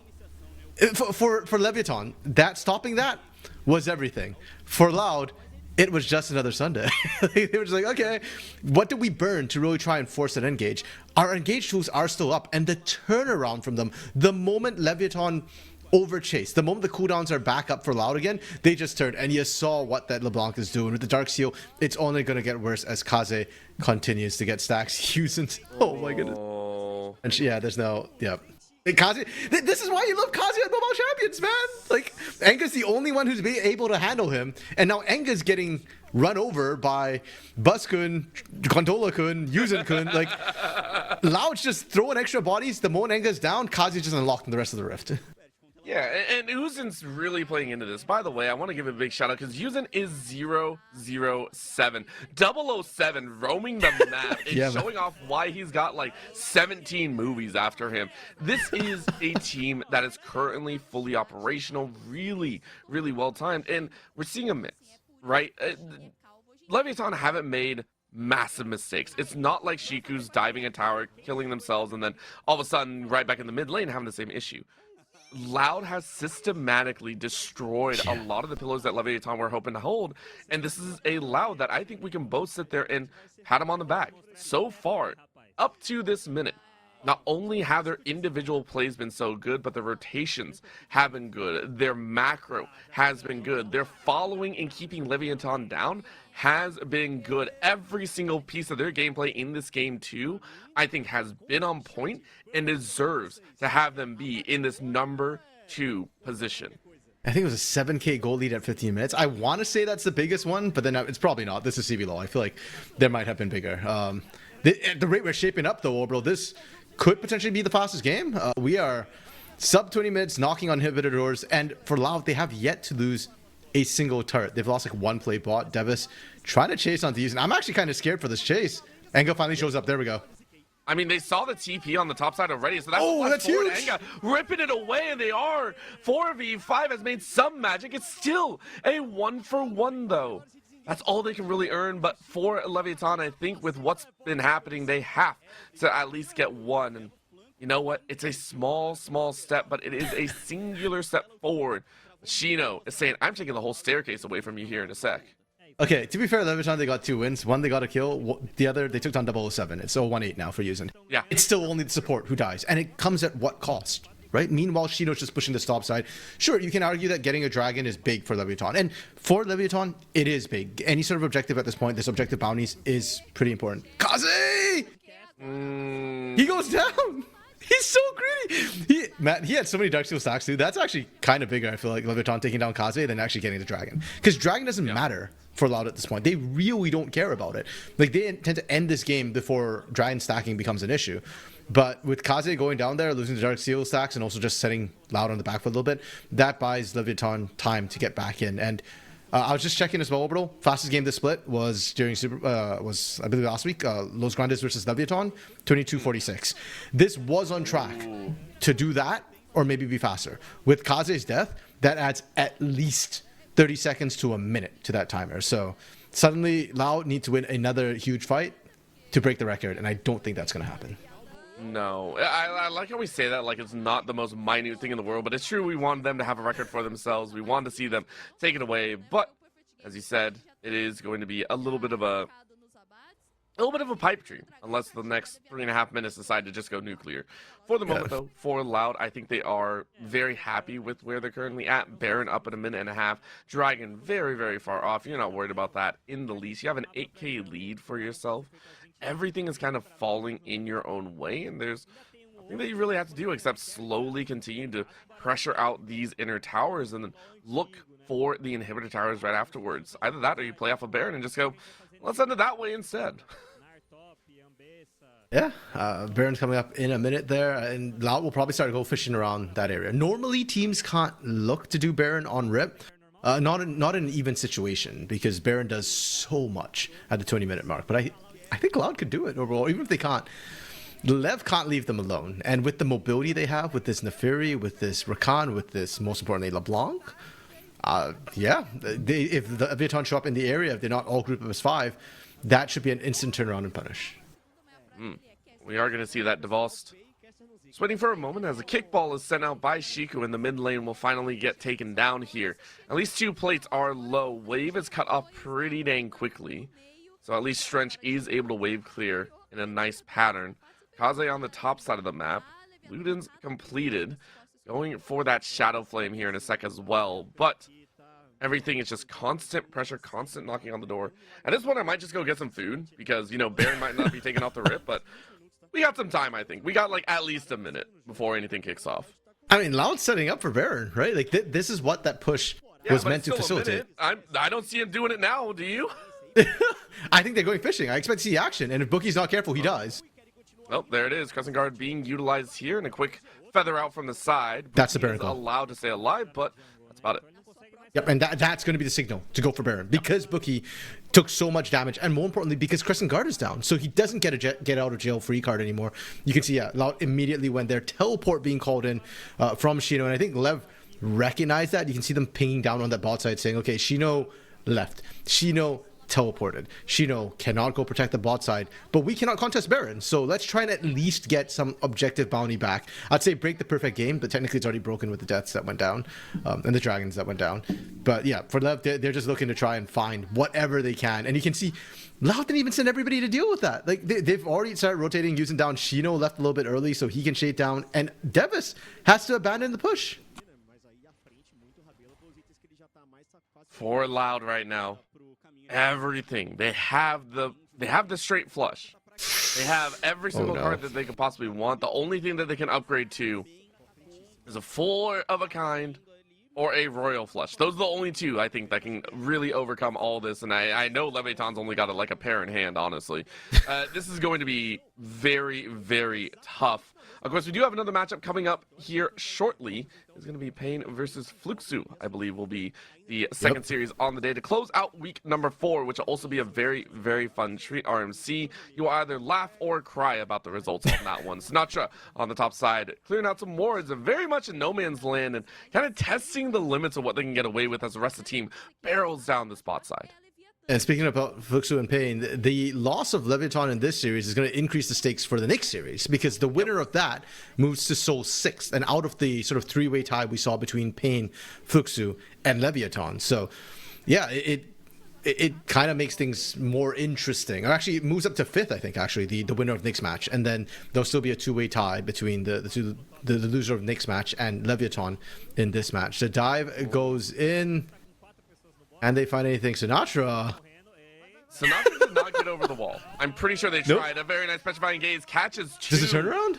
But Gino is running front and center. They lost Sinatra, so they're definitely not trying to pull this fight completely. Oh, hello. The wall. DeVos gets a win, but your take is gone. In goes the Grand Entrance with the triple knockup, but Rebello is trying to chuck through Buki, and they do get that win. But Kaze went on an absolute assassin spree and deletes the rest of Leviathan. Explosive battle for an ace to complete. Loud will take the series 2-0. And it might be Sinatra throwing his hands up in disgust for getting caught, but it's going to be Loud throwing up their hands as a dub in this series. Going to lock them into a solid second place at the end of this week. You can see the smiles now on Loud. They know this one's done. Lev, death timer's too long. Loud, take it 2-0. RMC, second seed secured. Almost secured, I want to say. But a bye on the line, and they breathe a sigh of relief for Leviathan. Unfortunately, they fall much further down in the standings. For Loud, you can get Loud. A lot of fans in there have had some slight misgivings about their low bars, but for Loud, they are all smiles and all happiness. Well done to these 5 players. And Orbital in chat, Dark Knight pointed out that Red is also tied, and I just realized that actually means Red, with this loss by Leviathan, are back in playoffs again. Because I think their game series is higher. Like they are 4 game wins. Leviathan is currently 2 game wins. Fluxu and Pain, the loser of that, if they go 1-2, would also be 4-8. So it would be, it would be the winner of next series at 5th, and then the loser of that series potentially tied with Red at 6th, depending on how badly they lose. So, like we said, today's all about stakes. Over things are getting wild right now. Dia's socks are safe. I don't know if it's Dia's or Garb socks that we're going to be eating, but Dia's stomach is going to be safe from socks, at least for today. Yeah, it's something out there, and we give a lot of appreciation overall. But for Loud, I think this is the biggest step forward, right? You're very happy. Some of this was on a little bit of a weird conundrum, and we were very worried about that one. But considering RMC got frozen, he got smited straight back into oblivion. We are going to go to a very short break for the next matchup. There is one more series on the day that is going to be a treat and a half that I, for myself, am very excited to watch for. Now we'll have quite a few more stakes. In the meantime, though, we will go to a short break. When we come back, new set of casters on the table as well. You can go ahead and check out DiA and FourY4. Those two will be guiding you through that series. But for myself, RMC, and as well as DiA on the back end, we thank you for watching the first series. Don't go anywhere. CBLOL English. We'll be right back.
And if I clicked all the buttons properly, we are live. So, RMC returning to the broadcast. Thank you very much, RMC.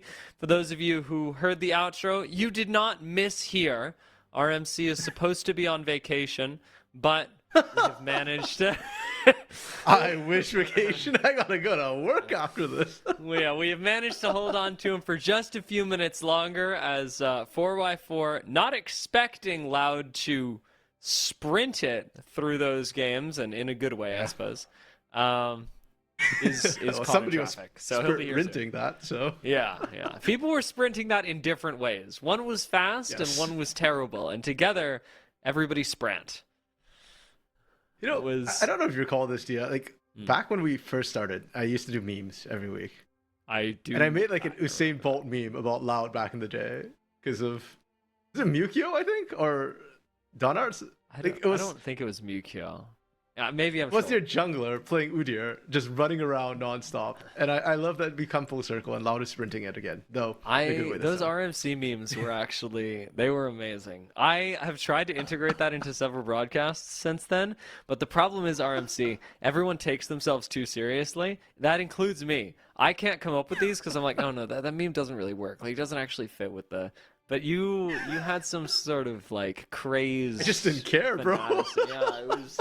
There was something magical in the air there, and well, maybe we can bring RMC memes back one day when we have the budget to do so. I'm not in that place just yet. However, RMC, one of the things that we do get to bring back today in this matchup is your love of Pain Gaming.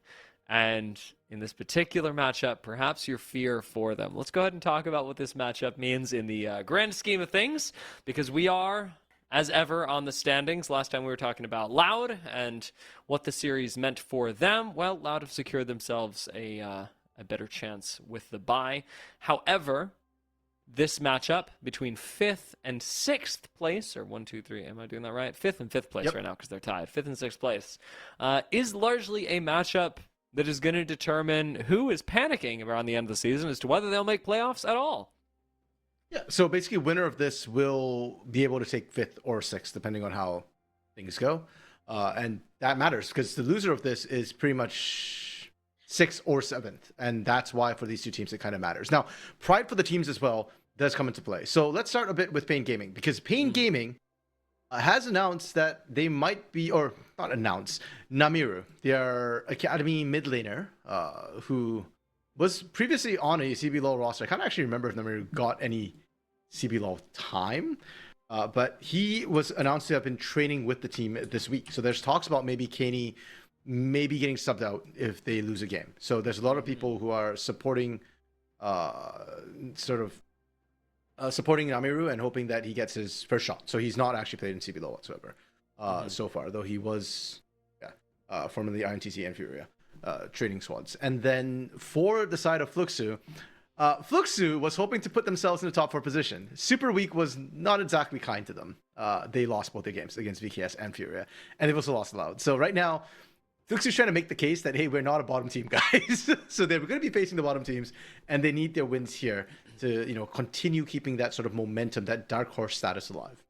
Now, you and FourY4 talked about this matchup on the podcast. For those of you who didn't listen to it, well, do I have news for you? We do them every week. So you can check out the podcasts for more previews of these matches. However, in the preview of this match, RMC, despite your love of Pain Gaming, I was led to believe that you might actually not believe in them for this particular match. It's hard, man. Pain has had a lot of shakeups. Just this week, actually, head coach Zero has been replaced by Vaughn. Zero taking a step back, and they're parting on good terms. Zero said he's already been planning to do this for a while. But people have been joking in the community that apparently Zero is holding up CBLOL because after Zero left, like Vivo, Kate Stars lost the sponsorship from Vivo. Furia lost one of their CEOs he still has shares and he's still supporting the team, just not as a CEO anymore. Like, a lot of chaos has gone on, and I can't imagine the chaos for Pain losing Zero and having Vaughn step in is going to be good for them. Again, we talked about the Namiru potentially maybe getting a debut today, depending on how things go. Another sort of chaos point. Potentially. And that's why it's kind of like, okay, there's a lot going on with Pain right now, and I don't want to put more pressure on their shoulders. I also don't want to caster curse them. So I just think it's going to be rough for Pain today. And I think Fluxu have more of their stuff figured out. They've stayed together for a while. That's an amazing neck warmer, Dia. Can I get one? It is. Hey, she meows at me, and I'm like, Just hopped out. she like it's a thing where she meows, and I go, I know you want attention, but you don't want attention like this, do you? And then I put her on as a neck warm, and sometimes she actually does stick around, and then sometimes she leaves. That's cute. But either way, the camera wins, and that's what matters. That's what matters. Because otherwise, I'm interacting with the cat off camera, and like, if you can't even bring the cat on camera, what are you doing? You know what I'm saying? Yeah. Yeah, it's not fair if you can't share, you know. Exactly. Bring it to class, you have to have enough for everyone, Dia. Exactly. And you know what? In the interest of democratizing Kat, maybe she'll get to yell at me a little bit more during the course of this series. I hope that she will, because she tends to get excited when I do. And what I'm hoping for RMC is that we get an exciting series. I know that this is also not in your personal predictions, that this is scheduled to be a 2-0. Looking at this matchup, I hope, and I actually believe, like, it's not just hope. I actually believe that this should be a 3-game series. But it is the you know CBLOL. what? My heart wants it to be a 2-0 for Pain. But my head's telling me Fluxu right now, and I don't see. Is there a chance for a 2-1? Yes, there's a chance, but I feel like the odds of that between my heart and head are pretty low. Now, yeah, speaking of sharing, I believe I heard the dulcet tones of 4x4. Are we able to share? Is he here to share his presence with the world at large? Maybe. I can hear. So I can hear 4x4. You can hear 4x4. They can't hear 4x4. And I think the funny thing is, I think I can make this work with a third vMix call, but I don't want to do that, and nobody really wants that to happen. So what I'm gonna do is I'm gonna bring the standings up, No. and he's gonna use your vMix call. Everybody look at the standings. Okay. Ooh, RMC is leaving the vMix call. Ooh, and then 4x4 can join, and we will all be good. Until then, until I know, RMC, thank you very much for joining us. The audience will no longer be able to hear you, but I can, and that's what matters. I also realize that I need to make myself, whatever that's called, the thing where I go in both ears. Because right now, if any of you at home are listening, I am in fact only going in one ear. And hopefully not out the other. All right, this should work. This should work. This one works. That one works. There we go. Well, I'm mono now. Everybody's mono. And we'll get 4x4 in here whenever. I need to do one more thing, and that is to change this so that this says not RMC. This says 4x4. There we go. We're all good. All right, the matchup coming up soon. I'm going to transition to this one so that we can see as the players are walking out. One of the things that I am hoping that we get today, funnily enough, is some strange picks, because I like playing my CBLOL fantasy in maybe the wrong way, but I believe the more exciting way. And that is by picking champions that would never be picked by that person, or are unlikely to be, so that if it happens, I look like a genius.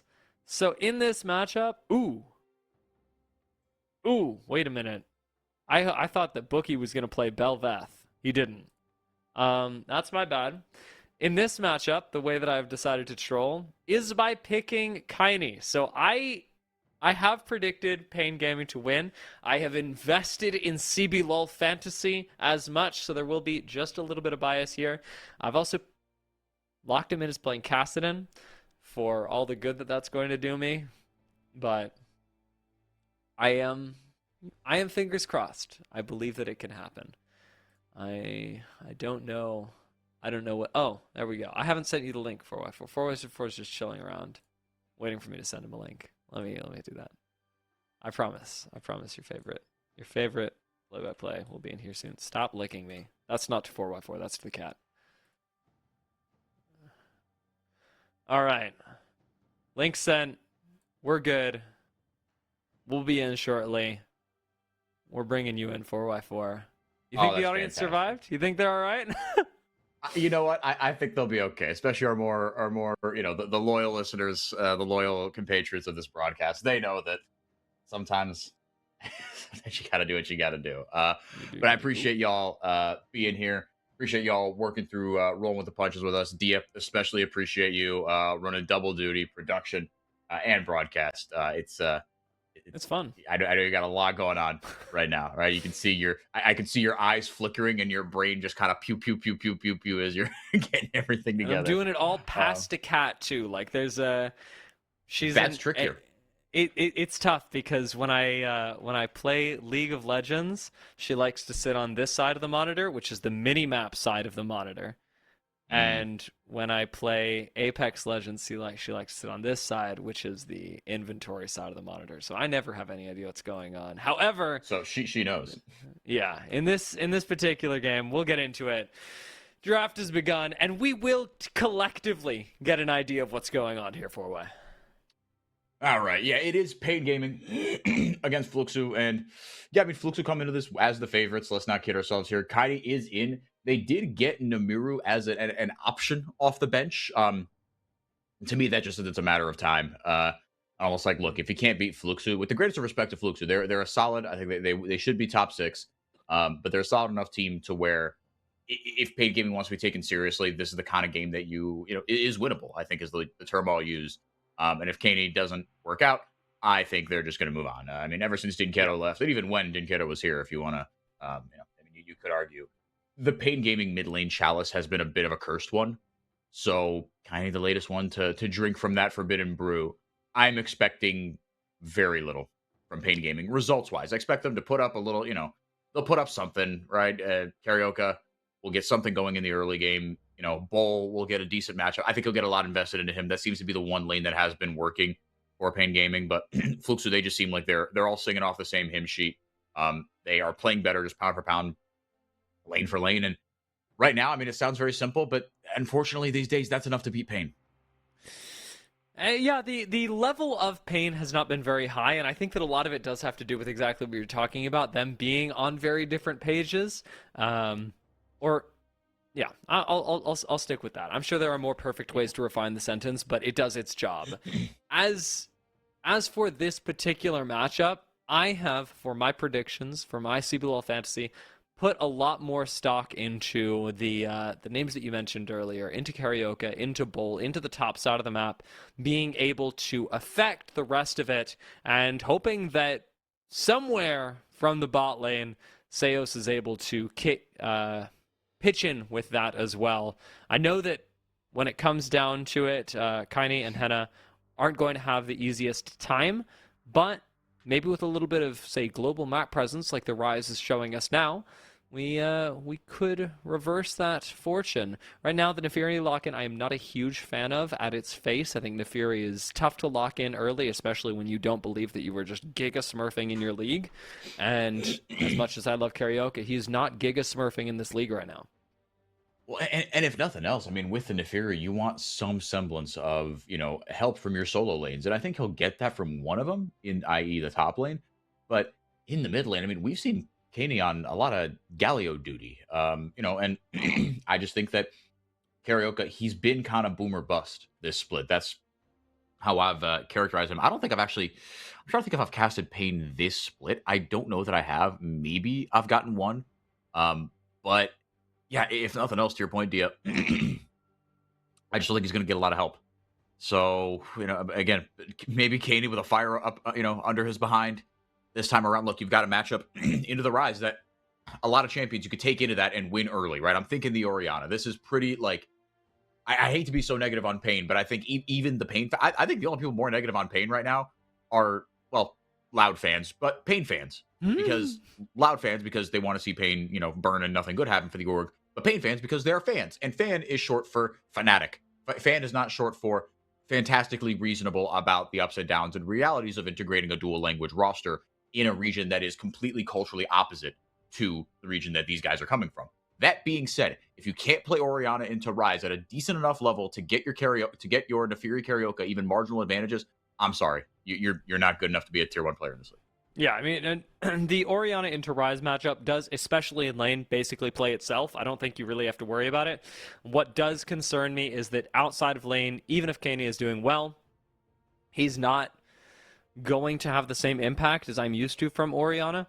I know that Ori is really strong right now, and across the world, we see her be very high in priority because of this, but she also takes a lot longer than I'm used to actually hit these like earth-shattering ultimate level Orianna that is so much of the power budget of the champion. A lot of it is in the consistent damage now, and if you look at Orianna and Jhin together, there's a lot of damage that the responsibility of is being put onto CBLOL because Jhin and Orianna both take a long time to scale up. They are not known for doing the most damage early on, and it's not like Fluxu lack for DPS either. With Aatrox and Ryze locked in, they are basically going full bruiser frontline. I think Pain are going to struggle to chew through this frontline, and CBLOL has to get ungodly fed on the Nefiri, or Bull's got to pick something that can do the same. Yeah, I'm really interested to see how the rest of this Pain composition shakes out. You're going to need some sort of, I don't know, I would think some sort of dive buddy with the Nefiri, or you're going to need really good execution on the, having Nefiri be that ball delivery system and, executing those big old shockwaves, right? A lot can be forgiven. If you have a mediocre to bad Orianna game, all you got to do is hit that one money shockwave in the mid game or the late game, and provided the rest of your team follows up, all will be forgiven. One side note, we should mention, Pain Gaming, they will be, for the first time in, maybe 6 years, I think, without Shiro. They're, one of their coaches, head coach, he's done a lot of stuff for this team, but, he's gone now. And, I've seen a bevy of reactions, all right? I think from the Pain fans, I think I've seen everything from good, it was his fault, we're going to be fine now. Ooh, Olaf locked in. Now, Zothi will take the blind matchup. We'll see about this, what Bull's going to take into it. But I've seen a bevy of reactions from, like, the one end, and then on the other end being like, this actually does feel like traditional sports where, well, you can't fire the team and something needs to change, but you know what you can fire? The coach. So we'll see how much that's to do with Pain's fortunes being turned around or not. But right now, I'm more concerned with what Bull is going to lock in here because, again, we talked about it. You need Bull. I mean, this could be the straw that stirs the drink for this composition. I was hoping for something like a Vayne. I would take an Akali, either one, something that does damage that can hard counter in the top lane, and Akali's going to be the lock. And this probably means Olaf goes top instead of moving the Aatrox around her, as Olaf and Aatrox could be traded off. Olaf is just so strong in lane right now that it feels like a foolish thing to pass that up. And into the Akali, he actually doesn't have a terrible matchup. This does function a lot like the Vayne matchup, in the sense that Vayne, when she has ult, can outplay the Olaf, and when she does not, gets run down by the Olaf, except for, in this case, Akali is more reliant on her Shroud than her ultimate ability. Well, you got another ball delivery system, if nothing else. You got another dive buddy, and I think that's what's kind of giving me some hope here, right? I mean, and both these compositions are going to function, I mean, maybe not similarly, because the Fluxu composition does have a little more heft, right? And look, you've got an assassin, and like you said, Dia, with the ultimate, you can do just so much more. But, you can't exactly assassinate, I think this is one thing I worry about, right? You've got two assassins for Pain Gaming. You don't have many, like, really assassinatable targets, right? Things like the Aatrox, things like the Olaf, right? These aren't your kind of your carries that are going to get one-tapped. At least, definitely not as the game goes later and later. Shout out to the Fluxu W7M mascot. I want to include W7M there because that's the only reason that the bull is the mascot right there.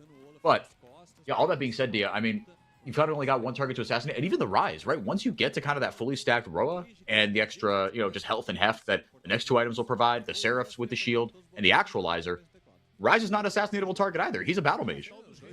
Yeah. And, I'm wondering, Akali is incredibly strong, but like you say, without one-shotting somebody, how powerful is Akali going to end up being? How much are you going to be able to access Bao? because he is the guy who's not going to be building health. And how much are you going to have to play Bruiser? Right now, the thing that is really standing out to me before we even get to that team fight stage, before Bowl has to answer those questions, is the fact that that guy did not even take Flash. Bowl is playing to kill Zothvi.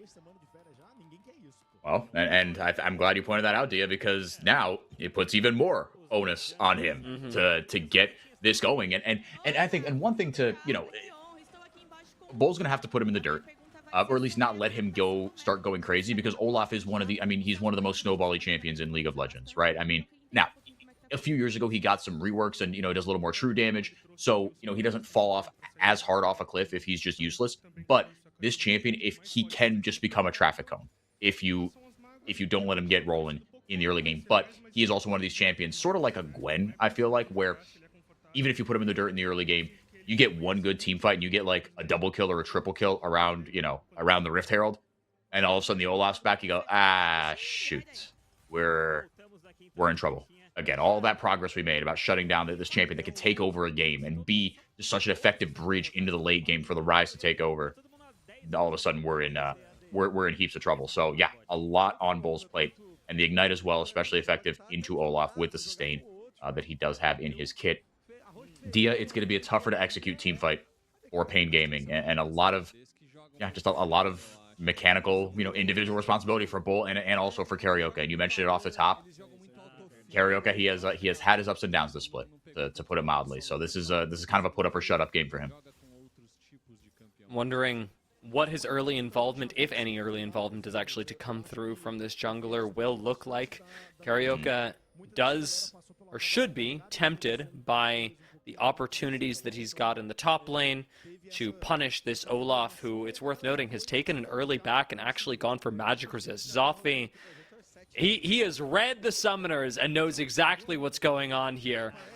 If Bull is able to kill him, it is bad news bears for the Olaf. And Zothvi, if he can just weather the storm, is, as you pointed out, going to be permanently relevant, regardless of whether he is ahead or behind.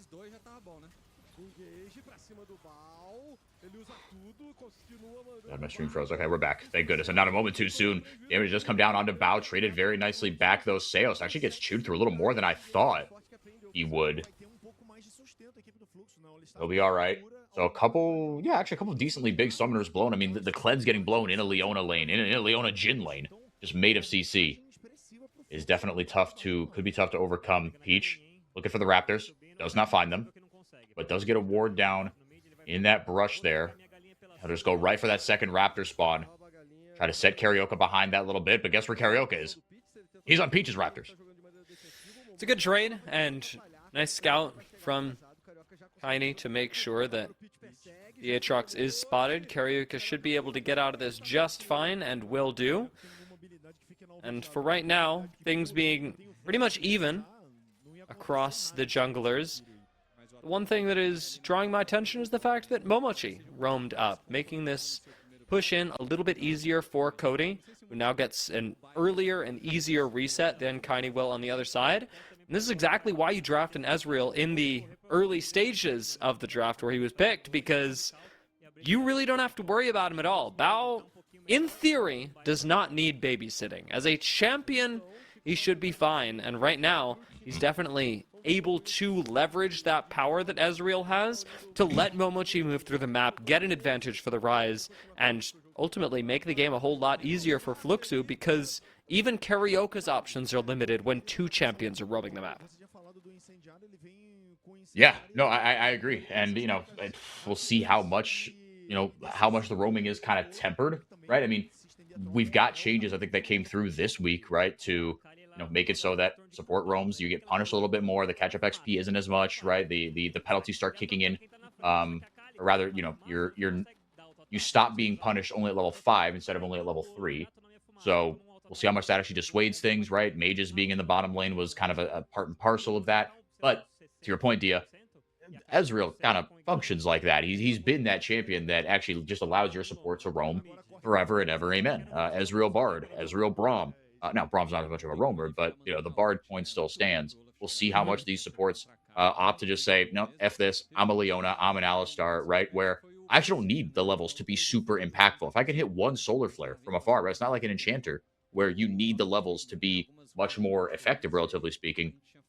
You're a bruiser. You're a tank support. If I get in there, I press W if I'm Leona, or I press the Unbreakable Will if I'm Alistar. I turn into a level 13 champion for like 5 seconds, and that's all I need. So, not the worst thing in the world if you're going to be sacrificing all of that. Yeah, so I mean, it's super powerful once Momoshi is able to hit level 6 and honestly take a lot of pressure away from the rest of the roster as well. We already mentioned what an incredible amount of health Fluxu have to chew through. Momoshi is going to cause serious problems for Pain, not just because he gets to, on a budget, mimic that same amount of health with the ultimate, but is going to provide a lot of utility, especially into somebody like Bull. Akali's day can be messed up by an Alistar standing between them and an AD carry, and that's exactly where Momoshi should be. It's not like Fluxu have to really worry about the sources of engage that they have around the rest of the map. I'd say a lot of the focus for Fluxu can be on positioning themselves with an Ezreal and a Ryze to go for poke battles with Pain Gaming around neutral objectives, and from there, let the Nefiri struggle for options. Let the Leona fish for engages that you can then answer as Fluxu with a composition that is very hard to kill, that Pain have to throw themselves at. Seems like this pause is getting straightened out. Maybe. Seems like it's on Kaney's setup there. This does go much longer. We might throw it to a break. But yeah, no, I mean, and again, there's another. You talk about all the kind of the complexities of these team fights, and that's just another reason why I think I trust Fluxu a little bit more, because Pain, right? It's not like they haven't shown good things here and there. I mean, shoot, even their first game of the split, I think gave everyone a ton of hope. They looked really sharp against Loud, and it looked like, okay, if Carioca can get rolling on his signature Vi, if he can be that kind of 100% KP monster, everything everywhere all at once, and get the ball rolling for his team, then this team can do a lot of good stuff. And then it's just been all downhill since then. And they've looked scattered. They've looked uncoordinated. They just haven't looked as together as you would like. So another reason why I trust Fluxu a little bit more in this composition, because again, in a tankless world, coordination is king.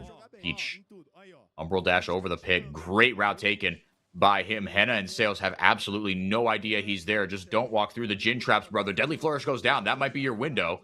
Hold up. Sales going to go up. Wow. I think he spotted him. Yeah.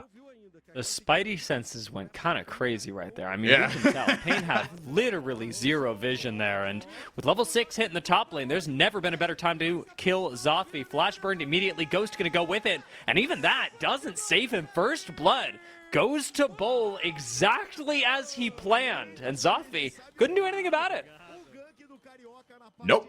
No, there really wasn't much to do, and he blew both the summoners, and that feels pretty bad. Now, that being said, all the other summoners were blown on the other side as well, but Bull getting that early kill onto him, immensely important. And you see the CS battle, Dia.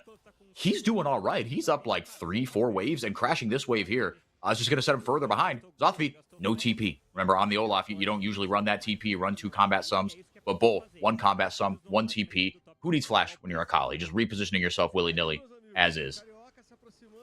God, he misses the cannon too. Taking a look at this replay, there's literally nothing more that Zothvi could have done except for recall and just miss the wave completely for free without the jungler even showing. Like, it is a painful position to be in as Zothvi, and one that could get a lot worse. Bull got a small advantage off that, didn't end up completing an item off of a reset or anything, so Zothvi gets a chance at redemption here, but once first item comes in for Akali, Bull needs to be killing Zothvi on cooldown.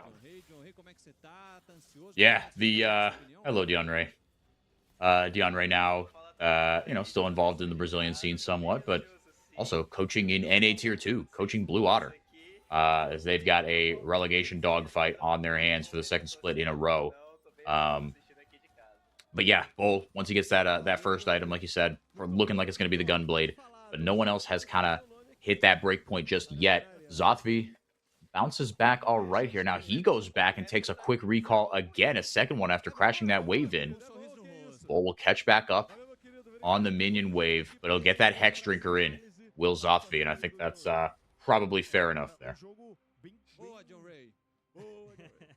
Bull's got this wave frozen over by him as well. Karaoke, bot side of the map, thank God. Otherwise, Zothvi almost certainly dead again as Seos roams up towards the mid lane. Dragon 3 minutes away. We have got all the time in the world to sit top lane if we want, and with Void Grub spawning soon as well. We're bringing the supports up here and just waging war over the upcoming objectives. Could very well be Pain's route to success if they are going to find one. We do still largely expect that to be through the top lane, though. And I'd like to see Karaoke pay another visit up there for that reason. Cody's level 6 now as well. He could end up popping into a top lane hotel. Yeah, he could get up there in a hurry. Both these champions on the tier. Getting a little more scaling into the late game. Henna just going to pop the ultimate. Now Peach and Karaoke doing battle over the grubs. Peach will pop the World Ender. As Momochi able to get the knock-up onto Kane. He split him up for the rest of his team. Now the top laners joining the party. Bull gets there first, but Zothvi lurking. Luxu will call it off. Pain Gaming walk away with, well, 2 of the grubs. I mean, you got the one if you're Fluxu, and that's kind of all you can hope for if you're going to surrender that objective. You can't let them get all 3. Pain trading the mid laner Flash, the Orianna specifically, for 2 Void Grubs. Not really that bad. It is going to be a reset, but certainly not a bad trade by any means for Pain. Bao, however, definitely concerning as he has been able to sit down here very comfortably and actually bully Henna to the point that Henna's thinking about taking a reset for right now. The Ezreal very quickly self-sufficient and going to become even more problematic as the game goes on, with a couple more turret platings likely going his way. Getting just that little bit further ahead. Every little bit helps, famously.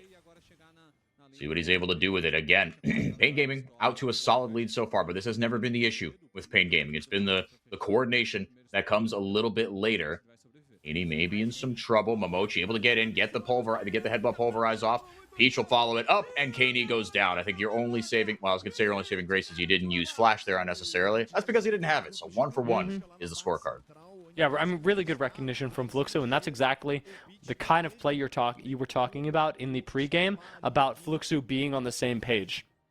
It's calmed, clearly, that Kaney doesn't have Flash, and they abuse that. Bull, actually, speaking of abusing. Oh, yeah. Bull, this is what you wanted to see from your top laner, your marquee signing this offseason.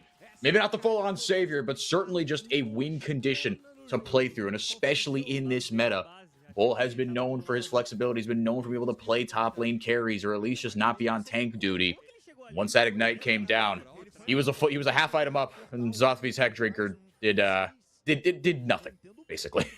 It's exactly what we said as well. Bull's going to get first item, and he's going to kill Zothvi on cooldown. And yep. I really did mean on cooldown. This is not going to be the last time that we see a play like this. Up 2 levels, up 1,500 gold, and with a full item completion, like we had noted, to Zothvi's basically nothing. Or respect where it's due. Half item. Yeah, I mean, yeah, it's half an item, but I mean, especially after that Ignite came down, like, oh no, I'm in danger. Well, and now it's and now things get a little bit trickier as we'll see the replay here. Zothvi, I want to see exactly what happened. Bull caught the wave. Zothvi trying to proxy. That's a decision. He really doesn't want to interact with Bull. You can see why. Up in the mid lane, it's another catch on the flashless Orianna. Oh no, that's just bullying. It is, and it's a mistake. You just can't be there if you're a flashless Orianna and you've been punished once. You know you're gonna be punished again. What's that thing George Bush said? Yeah, if fool me, you can't get fooled again. Exactly. That's what he said. But Seos will drop the Solar Flare here defensively, and now Fluxu, you can feel the momentum starting to build. They've got the one dragon. Dia, if nothing else, to wrap up the Kaney point, you can't be there without vision. There were no wards down. The only ward that was down was in the middle of the lane. And you and I were talking about this earlier, even in the bot lane, when Henna and Seos were pushed up halfway and clearly Peach was trying to set up for a gank. We haven't seen a lot of vision out of Pain. Their vision control, even if we look at the map right now, pretty minimal.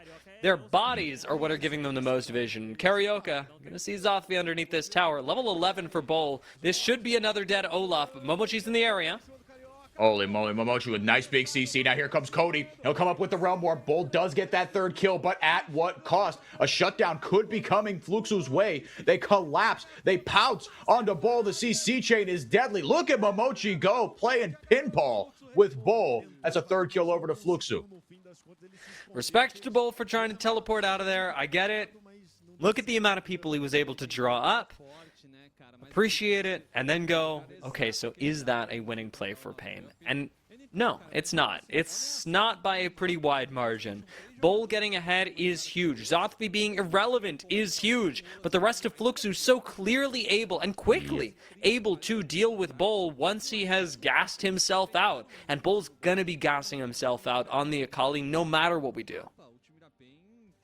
Yeah, you see that as Zothby's going to take over duties on that bot lane tower. But you saw Kaney was able to get a little bit of turret plating gold, and it's like, again, that's all well and good. But as we see here, you worry that without, this is what we saw earlier, right? Again, no vision. But you worry that this Pain composition is going to be a bit of a one-button Boris composition. It is going to be the Bull button. Press B for Bull, and then what do you got? And it gets a little bit more concerning, right? The wealth being spread a little bit more evenly for Fluxu. And regardless of what you think about spreading wealth evenly politically, I think it's going to pay dividends for Fluxu right now, because if nothing else, you don't have just the one target you can bully. And even if you do just bully Zothby, okay, great. Like, the guy's got a Maw now, right? It's going to get a little bit trickier. And then Peach and Cody, and Bao hasn't been touched. He's on an item. Cody's just going to get demonically strong as this game goes on. Zothby may very well be able to just sit on a Maw and maybe a couple other components and still run down Henna in a team fight as well. People are not going to want to focus this Olaf, but Olaf is still a champion that demands to be focused. As we get later on into this game, we'll see how much that means for the rest of Fluxu, who, like you mentioned, outside of Zothby, are all feeling pretty middle class. Oh boy. And Seos might be feeling a lot worse than that. Henna trying to get as much damage down as he can. Gets the fourth shot off onto Peach. Not for nothing there. Carioca running interference in the front line. Four shots from, hold up, the curtain call flashing forward. Attaboy, Henna. Pain Gaming pounce back. I thought Seos was cooked, but he bought so much time as the Leona. Incredibly tanky on this champion, and very excited to see Pain kicking up a storm in the mid lane. Around to the 15-minute mark, Rift Herald now available for them as well. Should give them the opportunity to crack a couple more tower plates and maybe even full structures off the map. They've got constant side lane pressure in Bowl, and, well, I have been very, very happy to go back and forth in this game, Fluxu are doing well here, Pain are doing well here. This game really has been a quite close one, and the fact that Henna's able to pick up some gold in that moment gives Fluxu a bigger problem to deal with than they had before. Yeah, as we get another replay here, I mean, Henna's just kind of free firing, right? Getting the C, he's doing this is good Jhin gameplay, and it's tougher because Pain don't have any vision in that brush, right? I mean, like you said, it's just the body, so it's Carioca just staying in vision so that Henna's got just a couple targets to click on. But Henna being aggressive here, and again, we talk about, you know, okay, you've got multiple threats now. This is huge for Henna, and look, you know, say what you want about Jhin. There's a litany of opinions available on him. I understand the criticisms, but in this meta and in this game, right, you've got two bruisers. You don't have a tank, right? Henna, it's going to be easier for him to work with what he's got, to work with, you know, everything that comes with being a Jhin. Going straight lethality, just big numbies, big AD, and getting himself that Executioner's calling as well, to be able to just kind of, I'm not going to say like function as a second assassin, but in the sense that like Jhin can 100 to 0 someone decently quick if he can get all of his shots and abilities out. Yeah, the lethality does make me wonder about his longevity in this game. I think he's going to hit a pretty decent mid-game trough in a way that maybe going crit game this gen wouldn't have put him in. But ultimately, this is a game without a Scion, and that means that Jhin is not a garbage champion. He's going to be all right. Yep. He's not going to be insane. It's not Yunara Lulu being unleashed onto the map, but Henna's got a decent amount of utility and certainly plenty of damage, especially at this point in the game, to back it up. And this point in the game is a tipping point for Y4. well, there's a small 100%. gold advantage for Pain, but around this dragon, Fluxu stand to get soul point on the board. I mean, and this could be huge. I mean, Zotfi, he will have the roll quest TP here. Bull can get there in a hurry. There go the double TPs. Bow in with the True Shot Barrage. Gets decent damage down onto Carioca. Henna doing his darndest. Gets all right damage, but it's all onto Momochi, and he absorbs pretty much everything with the Unbreakable Will. Here comes Bull, not a moment too soon. Henna and Bull going to be isolated on the top side of the map. Pain collapse on the other side. They take over the fight. They take advantage of that tipping point. Like you said, Dia, they'll get the dragon to boot. Perfect collapse and timing from Pain on this, and you could even see the killer instinct there for Fluxu. Momochi goes for the engage. There is a Realm Warp to follow it up. Fluxu know it's a time that is theoretically good to fight for them, but they're not able to actually kill anyone fast enough. Carioca's able to buy time by going invulnerable on Nefiri. Whether that's acceptable or not, that's up to you. But Fluxu, as a result, can't actually do anything until Hen is able to pump out a bunch of free damage, until Bowl is able to teleport in. Taking a look back at this, even Kaini is able to help out by helping them kite through the entirety of the fight with the battlefield control that Orianna provides. As a result, Pain lose very little. They gain a dragon, they get a bunch of kills, and people like Henna, people like Bowl are getting further ahead of the competition. This is huge. I mean, again, you need a couple different threats, right, to be able to tangle with this composition, because for all that I have ragged, and I think, justifiably in a measured way, so ragged on this Pain composition, it does a lot of damage, Dia. If it can get rolling, and but that's the big if that we're coming back to, right? The execution is much tougher with this composition, but if you can execute, good golly, Miss Molly, this does a ton of damage. You can win a lot of team fights, but again, it is incumbent on you to get ahead in the early to mid game. Carioca not going to get that second charge off, unfortunately, and he might pay for it with his life, question mark? Nah, he'll be all right. But Dia, to that end, they are well on their way to doing so. I mean, it felt like when 3 sentences ago combined for both of us, Pain Gaming had a 1,000 gold lead, and we were like, look, if they don't execute on this dragon, if they don't execute on this fight, this is gonna be the same old Pain, because we've seen this from Pain time and time again. 1,000 gold lead, and then when it's, to quote my Midwestern father, when it's nut cutting time, you just collapse, you fold. And that was, I've seen Fluxu win that fight 10,000 times. Rather, I've seen Pain lose that fight 10 times out of 10. But they take advantage here. They got a 5,000 gold lead at a 20-minute mark. And on your screen, we see not Buskun, but oh shoot, I should know the name of that in Portuguese. It's not Bonji. The Bonji is like, is it the Bonji? I'm trying to remember the name of it in Spanish, because that would normally help us if I could remember it. Because the Bonji is like, I think Bonji means tram, and that is like an air tram. It is an air tram. I was in one of those just 9 months ago. I went to Brazil over the holidays with my family. Went to Rio. Oh, very nice. Yeah, it was a good time. We went with my summer sisters. Holiday or winter holiday? There, I mean. Aha, there it was summer holiday. Yes, good question. Yeah, went down for New Year's in Rio. Got to experience that. I went with it was to introduce my sister's boyfriend, who they're probably going to get married, it looks like. So it was like, all right, we'll so get no him down pressure to Brazil now that it's on an international broadcast, right? Yeah. I was going to say, I mean, the pressure came, yes, from this international broadcast, but getting Luke down there was effectively an international broadcast, right? He met the whole family, right? He did something that Caroline and I only did when we were engaged. So yeah, pressure's on, big guy. Well, it sounds like a fun trip, even more so because, well, you got to spend a little bit of time in Brazil and put the screws to your soon-to-be brother-in-law, which is half the fun of having one in the first place. It is, and he's a good nugget. He fit in very well because he doesn't take himself too seriously, and I think he has that. That joy that comes from Brazil, which is like, okay, the serious things you take seriously, and then the other ones, whatever. You know what I mean? You have to know the time, and well, I will say for why I am occasionally accused of taking at least League of Legends too seriously, because I need to get back to talking about this game as much as I love you and your family. Pain with that mid lane push. I've demonstrated that they are also in the business of taking this game perhaps too seriously for Fluxu to contest. I don't know what Bull is doing.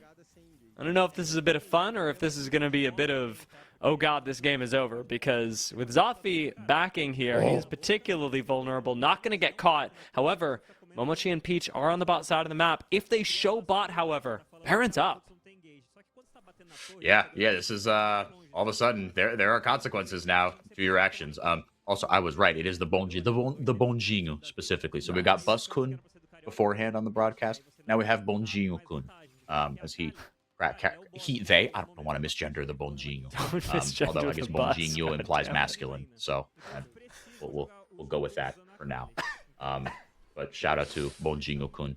But Pain, after all this yapping that we've done, like you said, Dia, they're in a good position with the dragon up in 20 minutes, or 20 seconds, I should say. To take advantage here and really push this lead and start stacking these mountain dragons and Dia into this competition. That mountain dragon, just stacking those mountain dragons is going to help so much. Again, with no true tank. Yeah, if you thought Zothfi did no damage before, just wait for when there are 4 mountain dragons on the enemy team.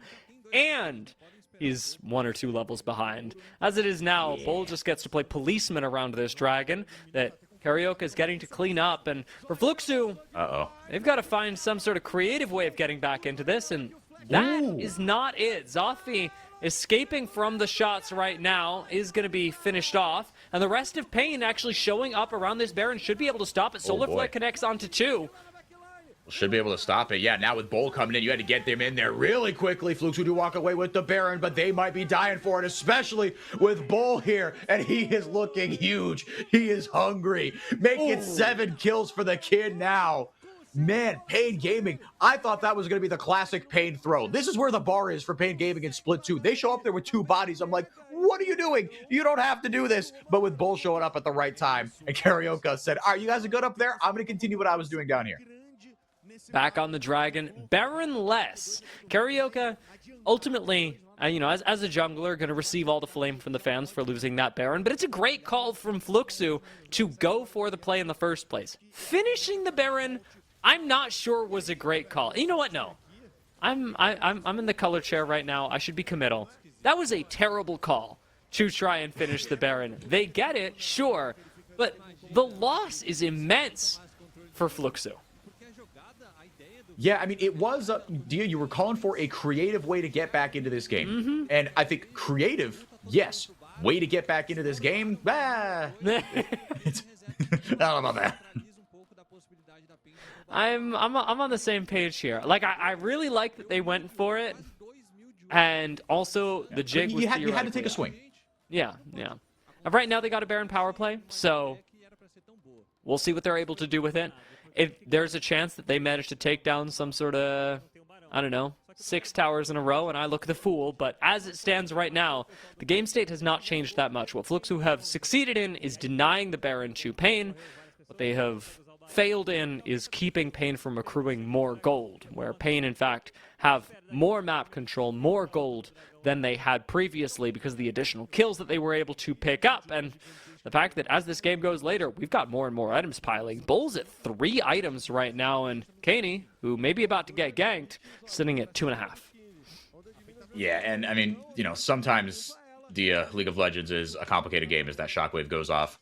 Sometimes it can be very simple, and a very simple way to look at that last play was, did you have more gold before or after you performed that play? And the gold difference has not exploded, but certainly bumped up quite a bit in favor of Pain Gaming after that play. So yeah, a net negative play for Fluke. So again, I'm not going to I'm not going to rail on the decision too much because again, you needed to take a swing. You needed to do something there. But I don't know. If I'm Fluke and I've seen the way the Pain Gaming have been playing, I almost think like, well, I mean, these guys usually beat themselves, right?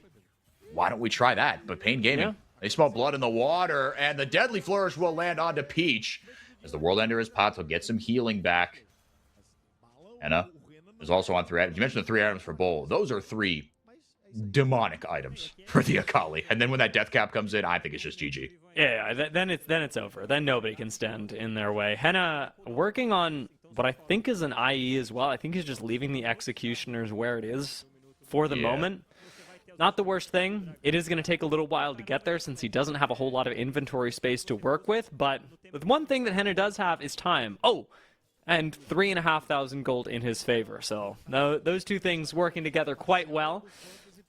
What is this? Any landmarks for Seos? No, he's just doing all right in CBLOL fantasy. It's just yeah, this is just fantasy stuff. No wait, Dia, you said you were taking fantasy. Did you bet on Pain in fantasy?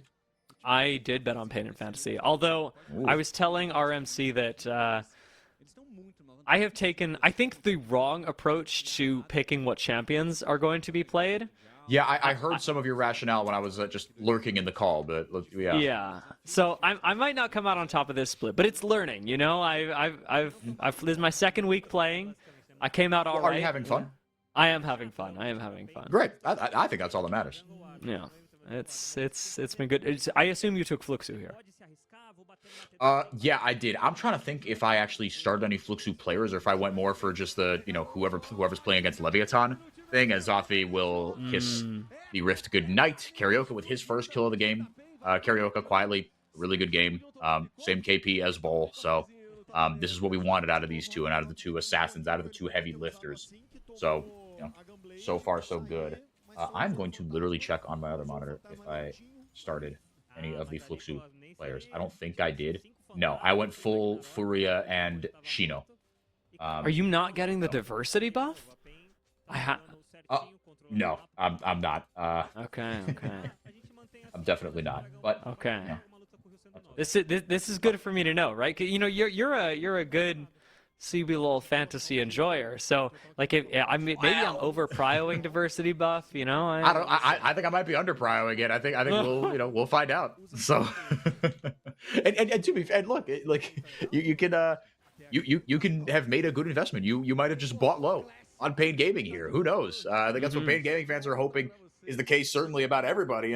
And Sales in particular, because, we were talking about that on the podcast last week, and RMC, he didn't really pull any punches when it came to Pain Gaming. He said last week Seos had, I forget exactly which game he was talking about, but the worst game he had seen from him maybe ever. And this is coming from a guy that before he left to go to the LCS was being talked about as one of the greatest players of all time. And I think he still is, right? One bad half split does not a legacy ruin. But he's got certainly an uphill battle to climb in terms of public perception right now, unfortunately. But that's also what comes with playing for Pain Gaming. Right? This is playing for Real Madrid, right? You're just all the eyes are on you. They're gonna do it again. We're doing it again. This time Pain have to know. This time Pain have to answer it. And teleport early from Bull is exactly the thing that they should need. Let's see how Pain approach.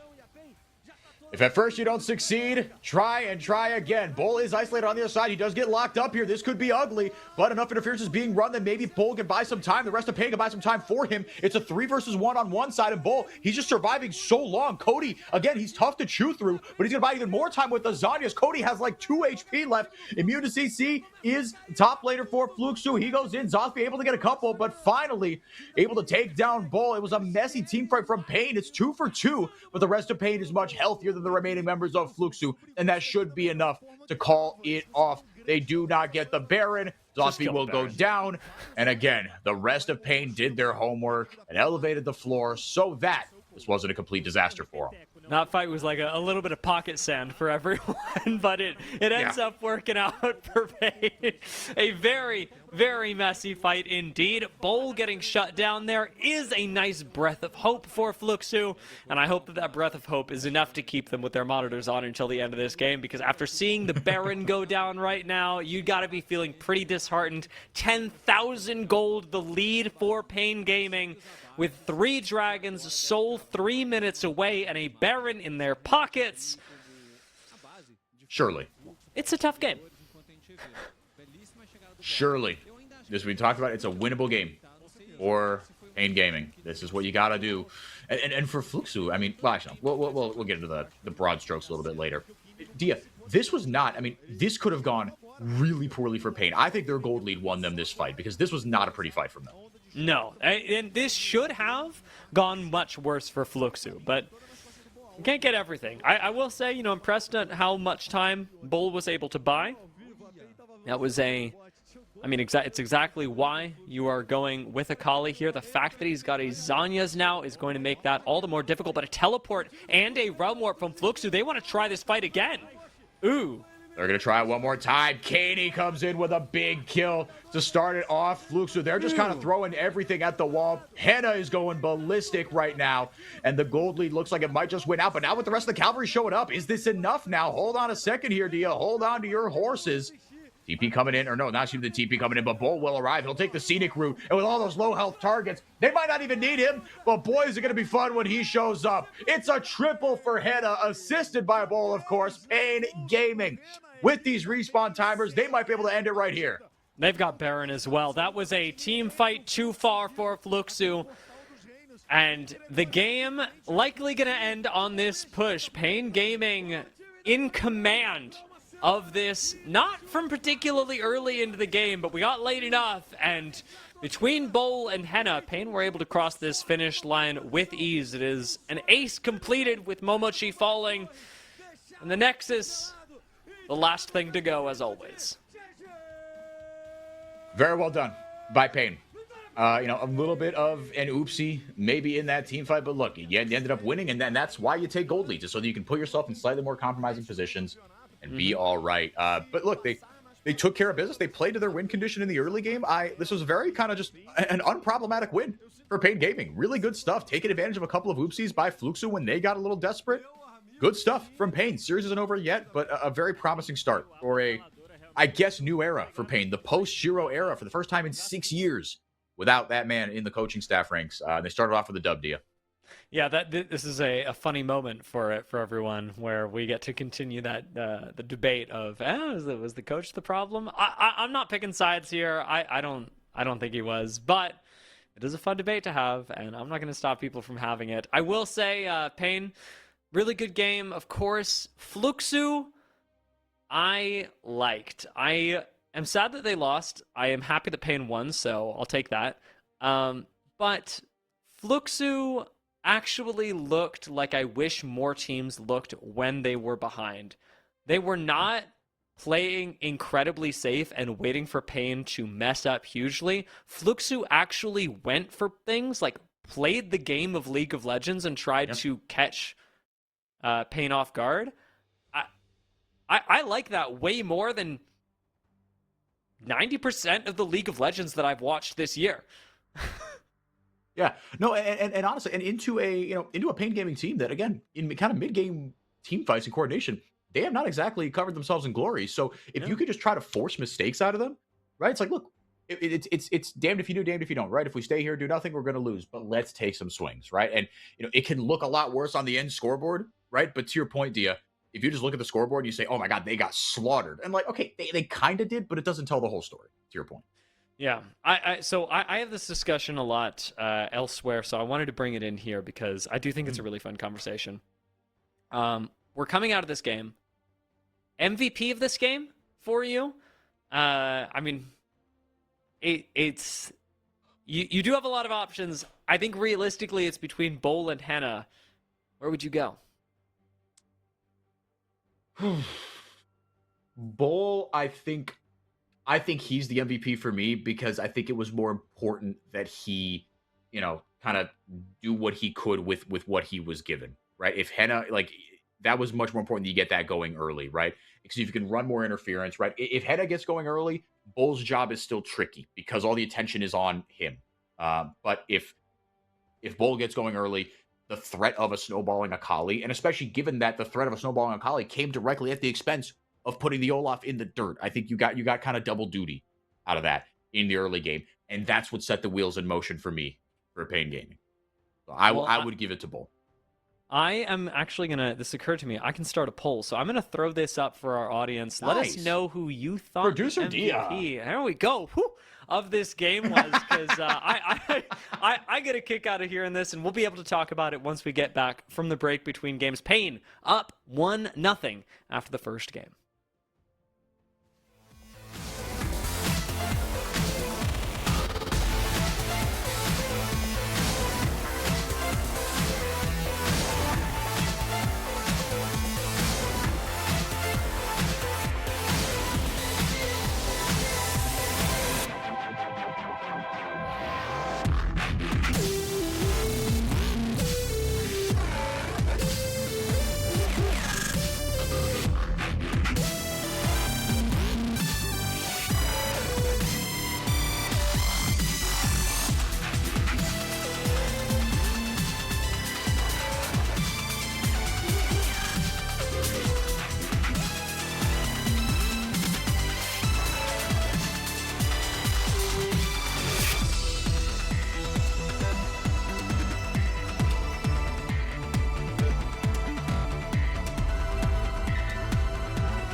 in. All right. And the draft is starting too. perfect So timing. give me a second to whip that thing right up. Merge this in and go. get rid of this. We are all good with the draft for game You're number a 2. wizard, Dia. I simply what's the wizard's squire? You know how knights have squires? Ooh. Apprentice? Apprentice, I guess. Yeah. Yeah, I think what I was apprentice implies a little bit more learning than I'm comfortable with, but I'm Rose's apprentice. I think that's fair. I think you do enough with enough like Ooh. there's a word I'm thinking of that I can't think Could of. we Anyway, do doesn't matter. familiar? Ooh, are you a familiar? I Ooh, could think be a that almost surprised familiar. like you're from another realm, which I think that's a distinction for you to Ooh. make. I like this. Right? I You like were like this. summoned, right? You were kind of just hoovered from the astral plane or whatever. Yeah, or the casting desk, whichever yeah, exactly. shoe fits. I will say thank you to everyone who voted. I think it was all one of you who voted, but that's all good. We haven't run these. Yeah, what did I end up We saying? have not run these before, so all good. Bull was elected as the MVP, so we all agreed. We're all on the same page, and now we get to see whether Bull can replicate that, because we did talk about the top lane being the place where Pain could deconstruct the game from and take these advantages against Fluxu. Now they've done it for one game of a best. That they have. Yeah, for now anyway. So it'll be Jarvan locked in first pick. Dia, I have to ask because I haven't casted with you in a while. The bouncy, the exercise ball that you sit on. I know you've been a big proponent of that. Is that the same exercise ball you brought from Canada to Spain, or have you bought a new exercise ball? I bought a new exercise ball. I will say, as a brief addition to this, that is the best thing about exercise balls. You think your office chair is nice. Your office chair is nice. But you need to replace your office chair? It's a lot of money. Exercise ball? €15. Like $5 exactly. It's yeah, nothing. exactly. That's a nice exercise ball, bro. You know, like it's. Mm-hmm. I'm just saying. This was a lot more than €15. I'll tell you that. Yeah. Get on an exercise ball kingdom and I got. This is either good news or bad news for you, 4x4. But I think we're probably going to 3 games here because I am numero uno Jace hater in this region, and I hope in the world. And Payne just locked in Jace, and that champion is useless. Yeah, it's certainly again, talk about a wide swath of opinions, but we're gonna see whether we said, hey, Bull, can you repeat the trick? Right? Can you do it twice in a row? And now you've blinded the Jace as well. But a similar sort of composition shaping up here so far. Seos on an engaged tank support. Karioka's going to be on a skirmishy jungler, right? Not an assassin, but on this Lee Sin is a champion that we've seen him terrorize people with. So a lot of agency, a lot of comfort for Karioka. Aside from the Jace, I do like what Pain have drafted here, but look, there's going to be a lot on his plate. And not only have you blinded it, you have given an entire rotation of draft to Fluxu to potentially counterpick. Now, that does give you 2 bans as well, so maybe it cancels out. But let's see, man. Let's see. Is there anything you'd like to see into the Jace other than death, destruction, famine, plague, pestilence, etc.? Cassante, I don't think it was today.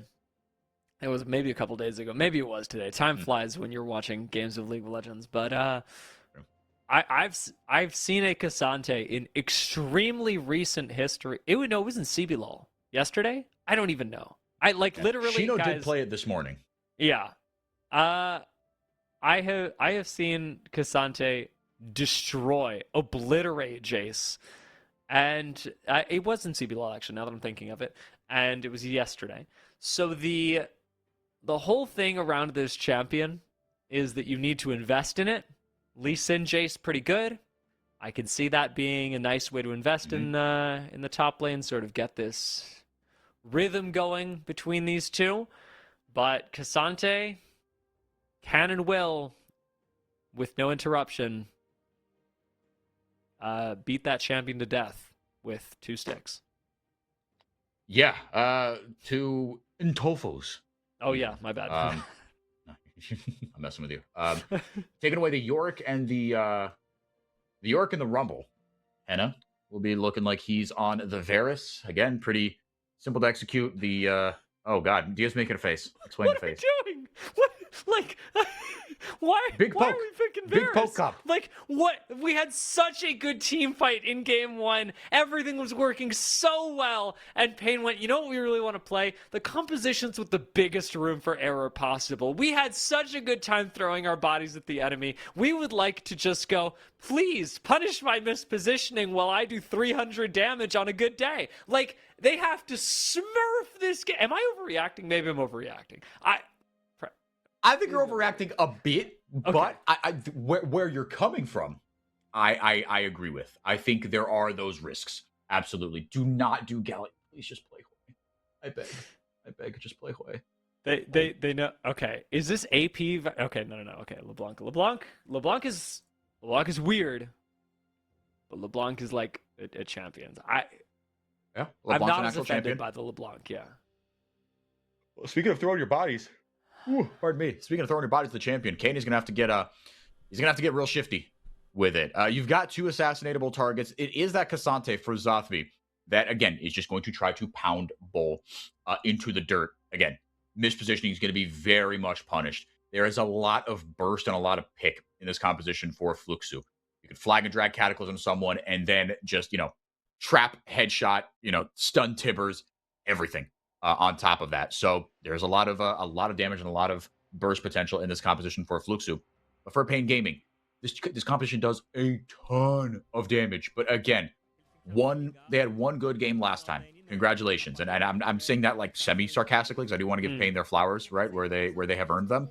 But there's another, trickier to XU composition, right? You've kind of got poke plus assassin, and a body to be disruptive. I think, look, if Payne are cohesive, this composition could work really well, right? You've got to be able to get the poke down. You got to be able to soften up your targets before you go in. And there's a lot on Kaney's plate as well. He'd been on the Galio duty and on control mage duty. Now it's LeBlanc time, bud, with a chance to close it out. Again, I'm not saying he can't do it. I'm just saying I haven't seen him do it. I am seeing in the chat that I may be continuing to overreact. I have a very polar opinion on this draft. I think that Payne have completely trolled themselves and maybe want to take this to 3 games. To me, who again, as we said in the pregame, watches a lot of League of Legends, this looks a lot like throwing. But Dark Knight in the chat is supporting the idea of this draft, the idea that Fluxu may be a little bit shaken up, a little bit off their game, and credit to Payne's composition. If you are playing against a team that isn't confident, that isn't willing to challenge you on these picks, on these champions that do have a lot of range, a lot of damage, and a lot of poke, if Fluxu aren't comfortable stepping up to that, then yeah, the Payne's composition can run over them. But if Fluxu show us that sort of same gumption that they had in game 2, where they go, yeah, we're losing, but we're gonna try X, Y, and Z. We're gonna get a little bit spicy with it. I think Payne's composition has some pretty severe weaknesses that Fluxu may stumble upon. Yeah, well, and speaking of like you said, there are pretty clear weaknesses in this Fluxu composition. Annie can be absolutely. You are numero uno Jace hater. Your broadcast partner as of yesterday, Rudude, is numero uno Annie hater. I have never seen, again, like, it's a champion that, and this is just a reflection of my personality. I try not to take extreme positions on anything. That being said, as I've gotten older, that has been a little less the case. Talk to me about the wealth gap. I was going to say, now that I'm an adult and actually feeling how the world works, I have become a little more radicalized. But that's a conversation for a different time. But is in this League of Legends context, a lot less consequential. Yeah, Rudu does not like this champion at all. And again, to be fair, all you're doing is just being a stun bot, right? With the Tibbers. And is the damage outside of that going to be enough, I think is the question. Again, thankfully with an Annie, you don't have to shred any sort of tanks. So I don't hate the Annie into this composition, right? When you showed Bowl on not a tank, great. I think the Annie, that's a decent spot for it to lock in. You're going to get a mid-game trough as well. With Bao on this Caitlyn, like you said, it's going to take 3 or 4 items for her to really get rolling, instead of the usual kind of 1 or 2, or maybe the other 3, I guess. But it'll take 4 for her to kind of reach her full potential. But if it does get rolling, you can negate that entirely. I'm really curious to see how Kaney plays the LeBlanc as well. This is generally considered a ballsy pick across the world. You got to be a believer in yourself and in your team to be picking LeBlanc. Lee Sin, sort of the older version of that, the more common even in today's meta, but the level of mechanical execution across mid-jungle has to be pretty dang high for both Kaini and Carioca. There's no escaping that at any point in the game. No. Speaking of things that are inevitable, Dia, can I be really honest with you for a second? Absolutely. We were yapping a lot in between games, and I meant to pee in between games. I'm going to explode if I don't pee right now. Can I take 30 seconds and do that? Yeah. Thank you. Get it. Thanks, fam. And thank you, FourY4, as he goes off, because I've never gotten to say "go piss, girl" on a broadcast before, and I'm really happy that the world is aligned in such a way. As for now, I get to move back into play-by-play chair for a second. Zothvi and Bowl gonna have the time of it up in this top lane, and without interruption, Zothvi will or should eventually win, barring some sort of mechanical outplay from Bowl. But with a little bit of interruption from Carioca, which could very well be on the way, this top lane matchup can become pretty horribly imbalanced. And if we look at the top side of the map, across Kaini, I keep going back and forth on Kaini and Katie, I'm sorry guys, Carioca and Bowl, there is a lot of movement that can happen towards the top side of the map that Fluxu really can't do anything about. Cody's going to be basically matching Kaini and wave clear for the majority of this game, and there's a lot more mobility on somebody like LeBlanc, who's known for her roaming from basically the time that the champion came out. So especially around the level 6s, Carioca and Kaine become a lot scarier. Henna and Seos should be mostly the stable lane, mostly what Bao wanted to be last game, where you just leave them alone, and Henna and Seos, or Henna specifically, because Seos should be roaming, just gets to farm up, chill out, and fortunately not have to build AP anymore, as I was really concerned that we were going to go with something not AP focused enough in the mid lane, and we would have had to see AP Varus. We don't live in that world. We do live in a world where Bao, in a bit of trouble, does have to flash. I'm back. Welcome back. Thank you. I hope it was good. I don't know what people say. Besides, yeah, no, you know. Thanks. It was good. I've emptied myself. I feel lighter. Pain, or I should say, Bull up 10 CS in this matchup so far. Right? Again, look, the real verdict on this champion is going to come in the mid and the late game, and I think you would agree with that, right? Okay, can you execute on this Jace? Right? You're going double poke. It's an arcane comet with Henna, right? It's not Halo Blaze. It's not what's it called? I mean, it could be Fleet Footwork, but the other one. Lethal Tempo? Thank you, the Lethal Tempo. Yeah, the other yellow one. So again, the edict has been given for how they want this composition to play out, but the execution of these poke compositions, especially in Brazil, we've been broadcasting this league a long time. The hit rate has not been fantastic. Now Cody in some trouble here. Kane able to get the root off. He's level 6. He can repeat those spells. You know who else is level 6? Cody. He drops Tibbers down onto Carioca. Is it enough for Peach to get the damage down? First blood does go over to Katie. That's big. That will be all she wrote. First blood on the LeBlanc feels really good. I would have been really happy with giving this to Carioca as well, but it was a really near thing. Even with Cody teleporting dead into the middle of the wave, this almost gets turned around with him escaping and having Pain overcommit. Peach is right here on time, and Cody nearly gets away, and you'd much rather Kaine pick up the first blood here. What this necessitates is that he move around the map a little bit more. The benefit to Carioca getting a kill is that he's always all over the map. And Kaine has to intentionally shove in the wave and then leave it, sacrificing a little bit of time to Cody.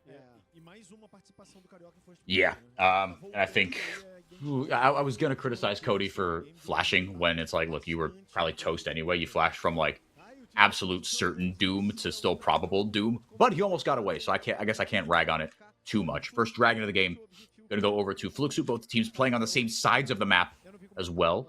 It might be worth noting, but yeah, Cody having to burn his TP. Now they are matching in terms of the mid laners. Seos, I think he was seen there. Momochi will be roaming up as well. Again, level 5 is that new big break point for the supports to not get punished for roaming out anymore. But it's, can Caney hold on to this lead, right? We've seen him overextend, overstay his welcomes. Now the vision is starting to come down from my goat. Because if Caney can get rolling, if Caney can become a terror and get into the backline and delete your Codys or your Bows, you're getting rid of either a massive game-changing form of CC or just a ton of damage, respectively. So Caney, again, he's got a job to do in this one. There's a lot put on his plate for the first time in a few weeks. You know what else? Who else has a job to do is Peach. We've seen level 6's hit. Carioca showed up in the mid lane around the time that Caney got his, and in the few minutes that have passed since then, basically everybody's level 6 but the supports. There is an immobile carry in the bot lane. There is a punishable lane here for a Jarvan, and it's not like Henna isn't pushing.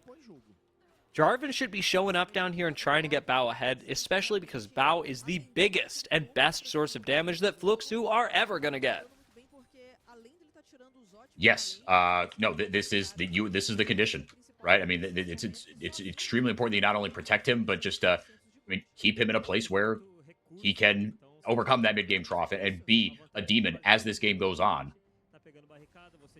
Fluxu, they're in a bit of a hole early. I mean, 1,500 gold at kind of the 7-8 minute mark. That's not nothing either. So we'll see how they can maybe dig themselves out of it. I do think, again, the secret sauce, if you will, is just beat Pain at the team fight game, in the mid game. You really don't have to do too much here. And this is a team that can be out team fought. Might get a taste of that here. Like you said, Peach, he's got a job to do at level 6. This isn't the traditional jungler job, but hey, now you just got to be a team fighter right now. Get in there with a good ultimate. Trouble is everybody else has their ultimates as well. Now that's 2 grubs, but I think these are going to be a secondary prize. I think Pain noticing that if they can't have it, maybe it's not worth it. Okay, they do get all 3. No, they do get 2, excuse me. Now Cody and Caney on the other side. Peach just gets deleted. Caney with another kill. What a performance from him. With his job on the line, the boy has shown up big in these last 2 games. Karaoke will grab another one. Pain off to the races. Up to nothing now. Caney strong on the LeBlanc, and the rest of Pain strong with him in this fight. I can't wait to take a look back at the replay because we'll really get to see some disjointedness from Fluxu that, as we mentioned at the start of the day, is a bit uncharacteristic, giving a lot of credit to, I'm going to call him out, Dark Knight in the chat, saying Fluxu looked shaken. Yeah, this team fight does make him look that way. Look at the way that Peach is going in, and who else is actually in with him? Who else is hitting Henna? Who's able to get on top of this Cataclysm and capitalize on what the Jarvan wanted to do? No one. Fluxu are on different pages all the way around. Yeah, not the most coordinated, but Pain Gaming, they absorbed that initial engage very, very well. It needs to be said. So, big credit to them for doing so. But again, what can you do with this lead? And Caney, want to give him his flowers. How do you accelerate him now, right? The job has been done so far. Now, how do you keep the ball rolling? And if nothing else, Dia, I think this is good for Bull as well, because, you know, you talk about the pressures of a Jace and what this composition is trying to do, the tough to execute parts. I mean, again, there are a few. Executing a poke composition is tough. There's individual responsibility, there's team fight responsibility. Is Cody just going to drop Tibbers onto Caney? He does have his flash if things go sideways, but he won't need to use it. But now if you have the mosquito that is Caney just buzzing around these team fights, all of a sudden, Henna and Bull can just play PvE. Yeah, I mean, it feels a lot better for the Varus, who now has so much space, and feels really terrible for Cody, who's got very little of it in this mid lane. Karaoke coming in to make sure that Caney gets to stick around for this wave, hopefully pick up the CS, and then head back to base. Does have his first item complete already, so it's not an incredible rush that Caney is in, but getting back to full health and being able to tango with this Annie and her Tibbers once again is going to be really helpful for the entirety of the Pain roster. The most of your gold on Pain is in the center of the map, is in the mid-jungle duo, and you need to be pushing that as far as humanly possible. I love the rotation of Henna up to the mid lane, and I love Karaoke going for this kill even more!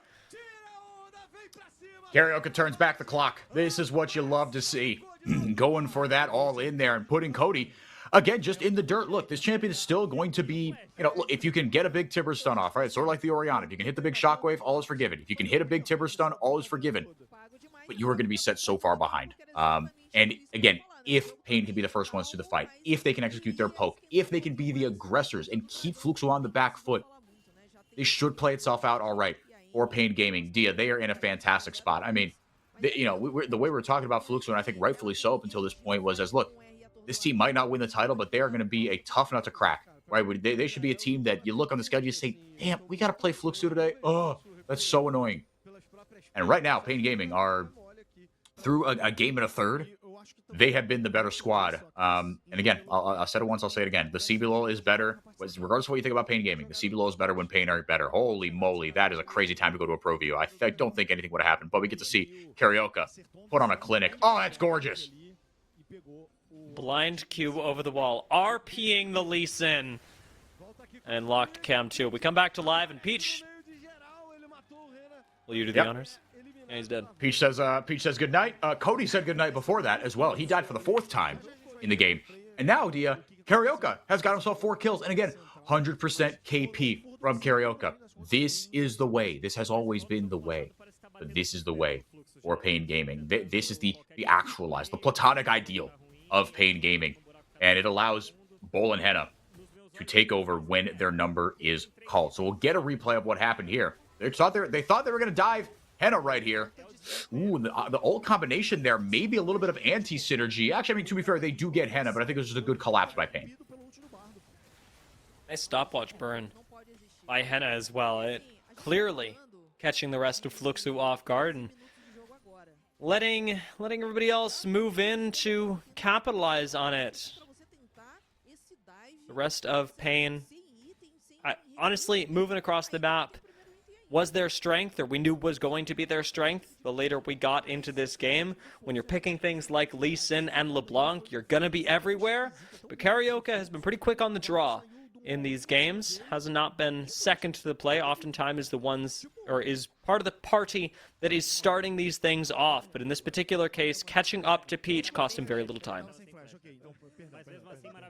Yeah, and he is, I mean, like you said, the CS difference is one thing, but Carioca, he's just been ultra efficient with his movement, with his timings, with his synergy with his teammates, all the things that we criticized about Pain at their worst. But I think part of the frustration was that what this team can look like when it's and look, they're not going to be world beaters. I still don't think they're going to win the title or anything, but they look like an actual team. They look like a functional. You don't have to just close your eyes. Oh, we're playing Pain today. It's a free win. Because at their worst, it looks bad, Dia. At their worst, it looks completely dysfunctional.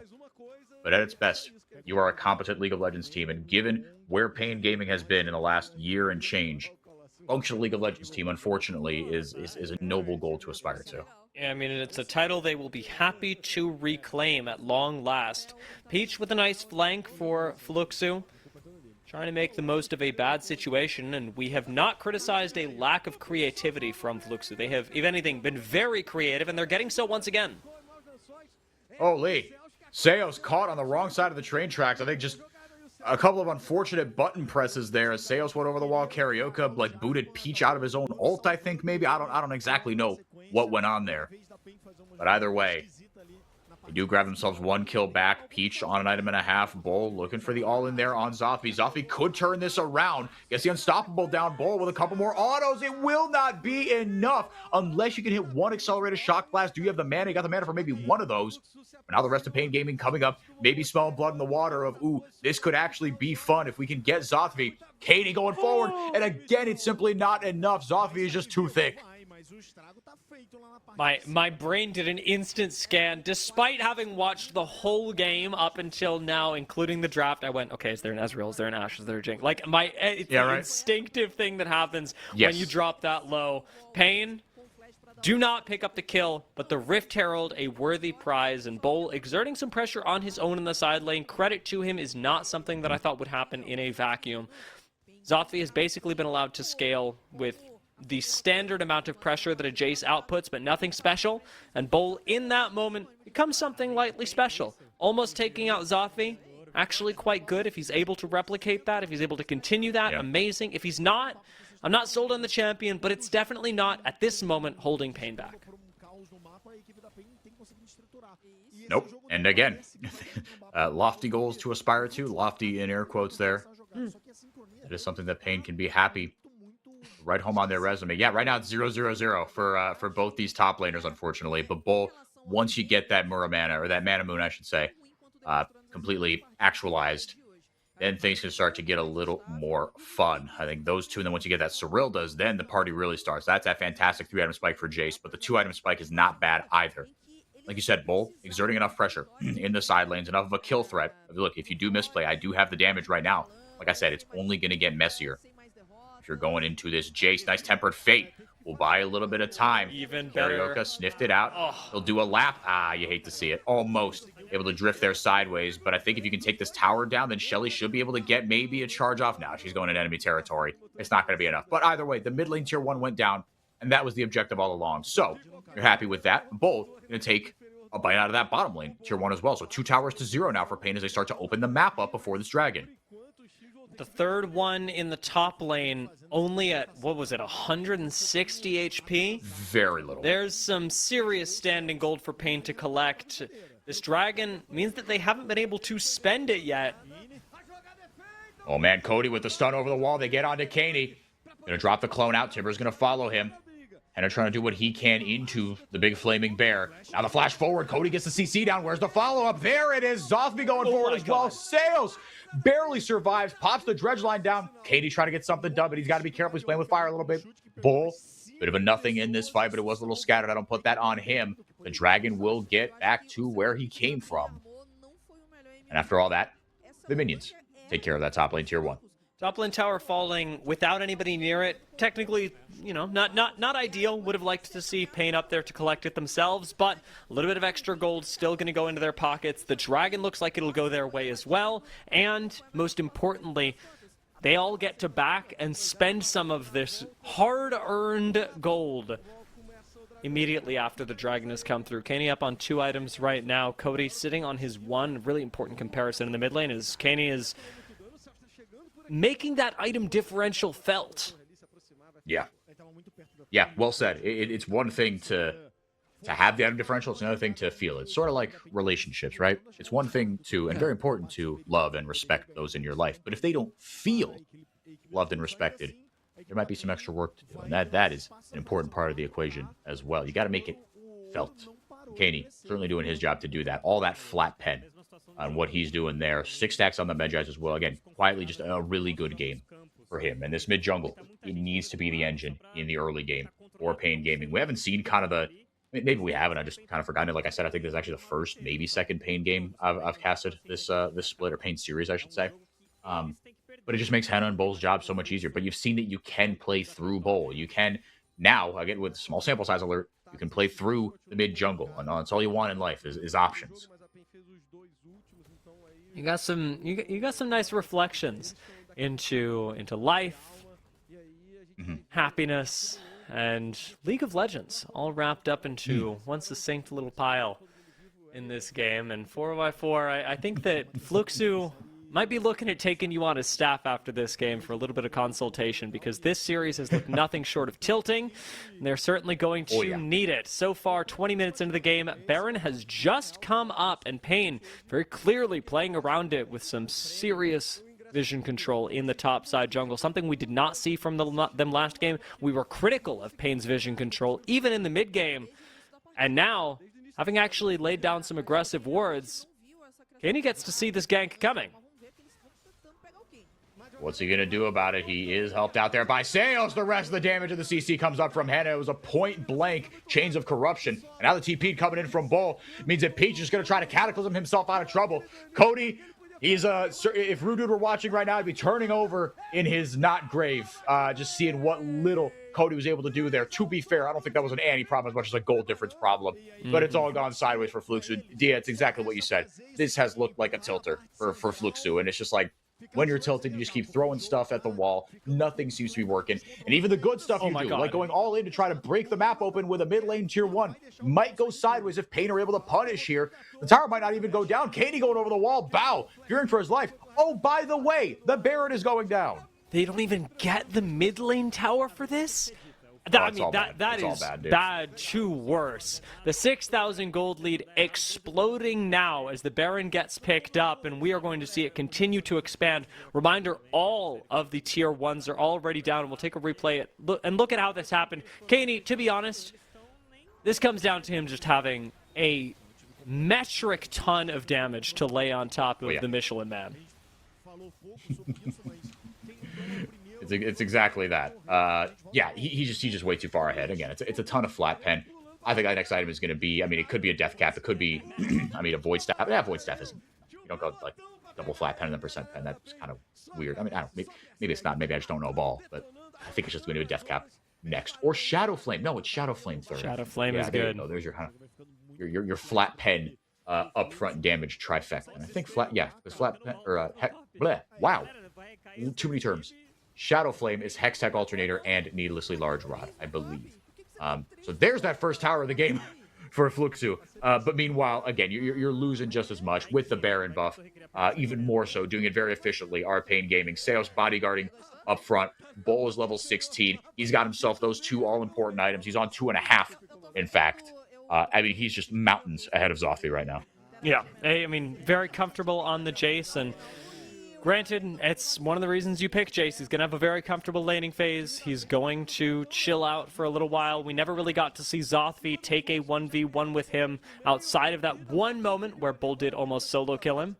And from then on, Bull has basically gotten to play with the rest of the team as an extra bit of artillery. And Jace haters, maybe not eating so good tonight, but Pain fans certainly are, because this composition and the fact that it is ahead is making Pain look untouchable, and I think Fluxu are feeling that way as well. It's now an 8,000 gold differential between the teams, with Baron minions pushing into the base and so much poke coming out of Henna and Bull.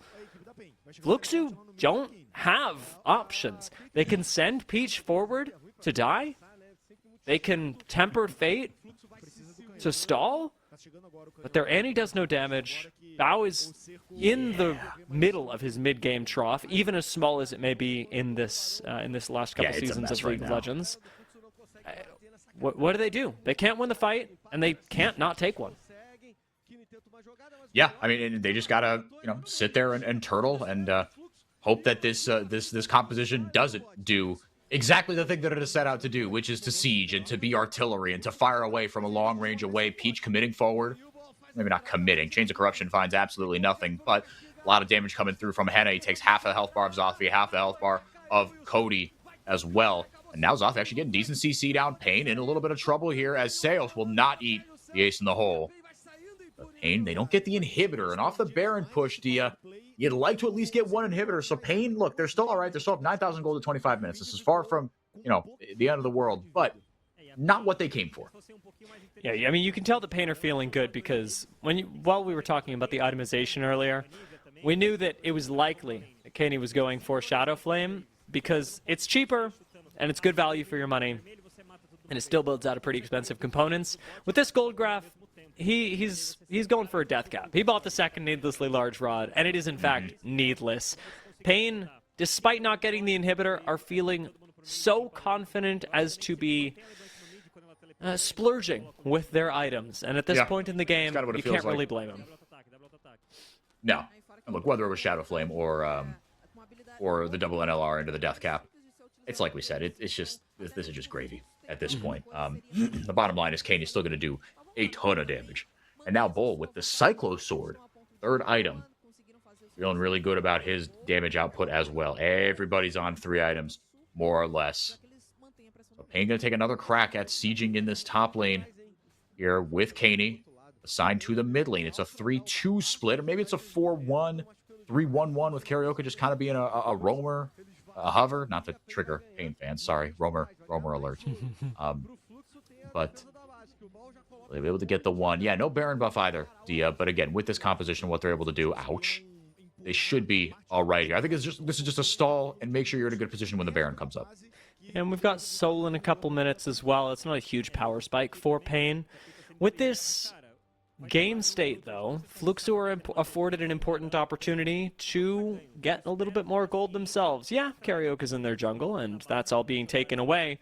But Bao, He's getting to pick up a little bit of gold. He's pretty close to IE, the third item. By far, not the thing that is going to solve all of Fluxu's problems. I am not selling crazy amounts of Hopium, but I am watering down your League of Legends with it, because Fluxu do still have a win condition that is scaling. Bao has played an incredibly neutral game, much like Zothvi. No deaths, not really a whole lot going on. The 1 assist is a great credit, but when it comes down to the late game, Bao is always going to be what Fluxu were leaning on, and Pain do have a difficult time actually accessing Bao through Zothvi, through Peach, through Cody. This game goes on, I'm going to say 15 more minutes. It doesn't become 50-50, but it goes from the 80-20 that it is now to probably a 60-40.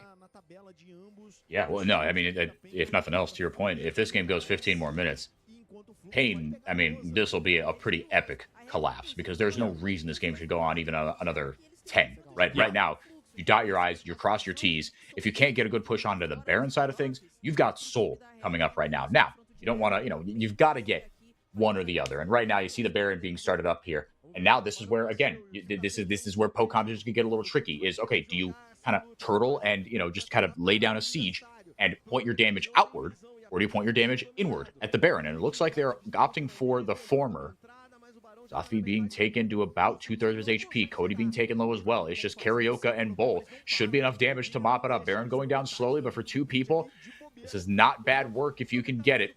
Henna laying the hurt onto Peach. He throws down the Demacian Stand to get a little bit of vision. You got to take that down. There it goes. The Baron is down. Now what do Pain get? The dredge line not going to find its mark. Momochi taken low. Everyone on Fluxu at about half HP. Pain much, much healthier. Bull will go back to recall, get that health back, and TP into the fight here. Now, Fluxu, they just got their tails turned between their legs. They're just trying to get out alive and set up for a remotely favorable outcome in their own base. Karaoke with the resonating strike. Not going to find his mark, but he can ward hop over. That's a ton of damage coming in from Bull with the accelerated shock blast. The DC comes down. TP coming in as well from Pain. Now, Kaney going to join the fight. Should get there just in time. Tempered Fate will find one, but not the other. Just barely not able to lock up Kaney. And he will get the kill onto Bao. This should be curtains for Fluxu. Pain Gaming with an unprecedented 2-0. Looking like it's on the cards here. They just got to finish out this last team fight. Cody going to eat an accelerated shock blast, and now Seos goes down. The chains of corruption do go down, giving Bull a chance for a window in to at least take this tower down. That is what he does. Karaoke going to be focused on the second inhibitor, playing a little more conservatively here as Cody, trying to get healed up just that little bit more. And after all that, with that Baron buff, Pain opt to make the safe play and just try to reset. Yeah, the single Nexus tower is fine. You've still got plenty of this Baron left to go, but Kaney wants a little bit more. He bites Peach's head off. You love to see that.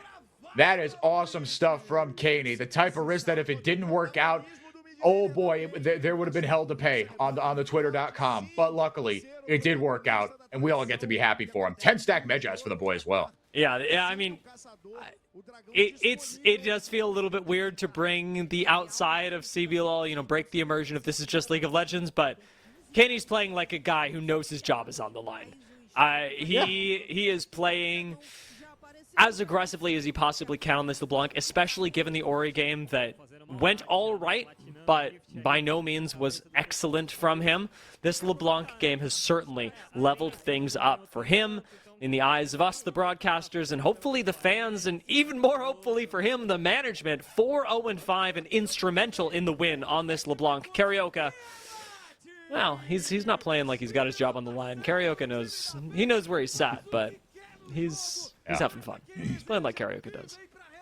Yeah, still having a really good series, a really good couple of games for him. As Pain now look to close it out in earnest. Momochi going to take a magical journey through the Nexus. Wonder what that's like spiritually. Oh my goodness! Peach gets deleted. Bull's on 3 items, and he is making that item difference felt. As you said, Dia. Cody went down earlier, so it's a 5v3. Pain just playing with their food now. Trying to pad some stats, make up for lost time. Fluxu, they fold in the face of Pain Gaming. A max range hooch does land on Momochi, and that will be the ball game. Pain take it 2-0. Not a lot of people would have predicted that Pain would take it 2-0. Even I was having trouble believing the words as we were talking about it in the pregame. Pain themselves shocked, and I can't imagine what it is like for Fluxu coming into today, knowing that this series they were the favorites in. They walk away from this now not being pushed out of playoffs. They still have a pretty good shot at playoffs. You're 2-3, 6 out of 8 make playoffs. It is very likely that they make it, but Payne's spot just got secured. Yeah. Well, yeah, I mean, Payne, they're feeling really good about things. For Fluxu, though, how quickly things can turn for the better or for worse in the CBLOL. I mean, now Fluxu, it gets a little less existential there. They were kind of the neutral's favorite. Everybody's, sort of, oh, could they, how high could their ceiling actually be? They're going to be, a pebble in the shoe of a lot of these teams. But now, like you said, Dia, things are looking dire for them as far as the standings are concerned. This is pretty ugly. They're 1-4 now. They're staring down the barrel of a real damp squid of a split, kind of out of nowhere. Yeah, we'll take a look at the standings now. Not a place that you'd like to be. Tied with Lev and Red right now. Fluxu moved from one tie to another, but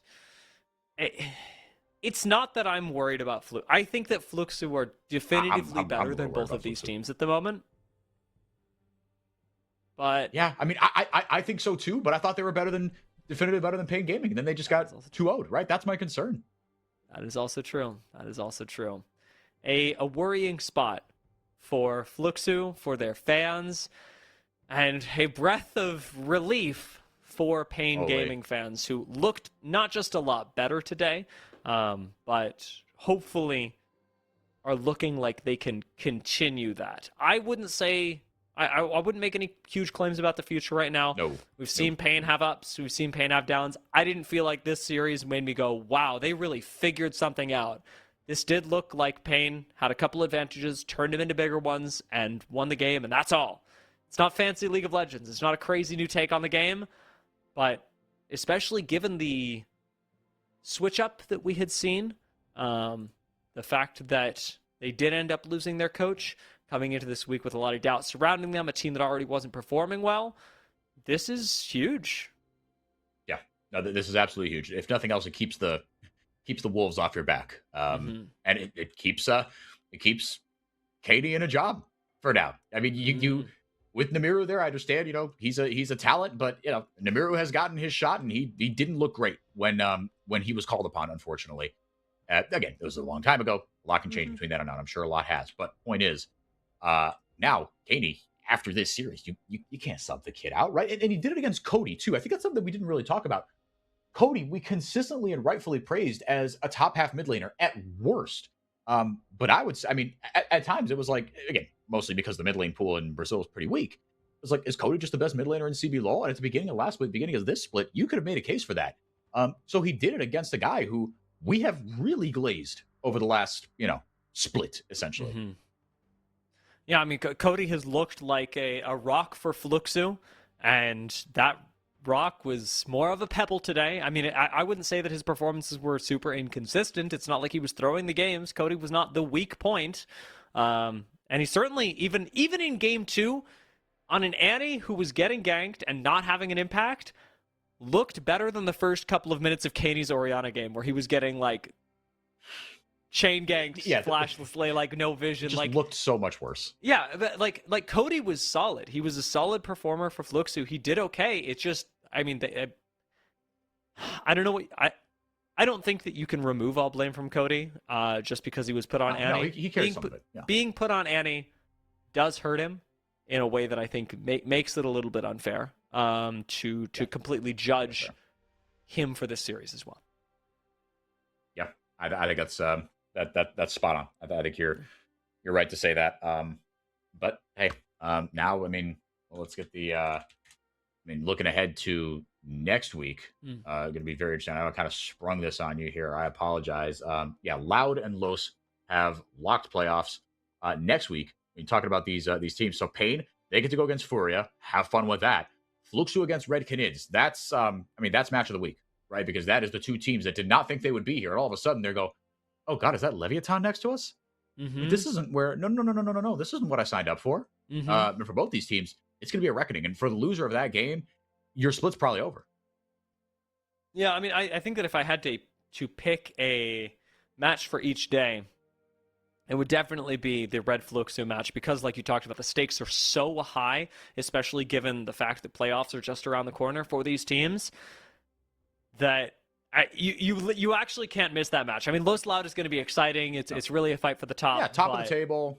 But Red Fluxo there, and then Pain Furia, like you talked about. Good luck with that, and also got low key excited, right? Like, I don't think that Pain are going to beat Furia, even with the form that they showed us today. But it's the CBLOL, and the fact that they just might is crazy enough to keep me interested. So I mean, I think we got a lot of, as always, CBLOL to look forward to. It has been a fun season so far, and I'm glad that things are starting to spice up towards the end of it with this small upset that we got today. Hopefully we get a couple more during the rest of the season and as we head into playoffs. But FourY4, before I fully let us go, quick MVP nominations for game number 1 or game number 2.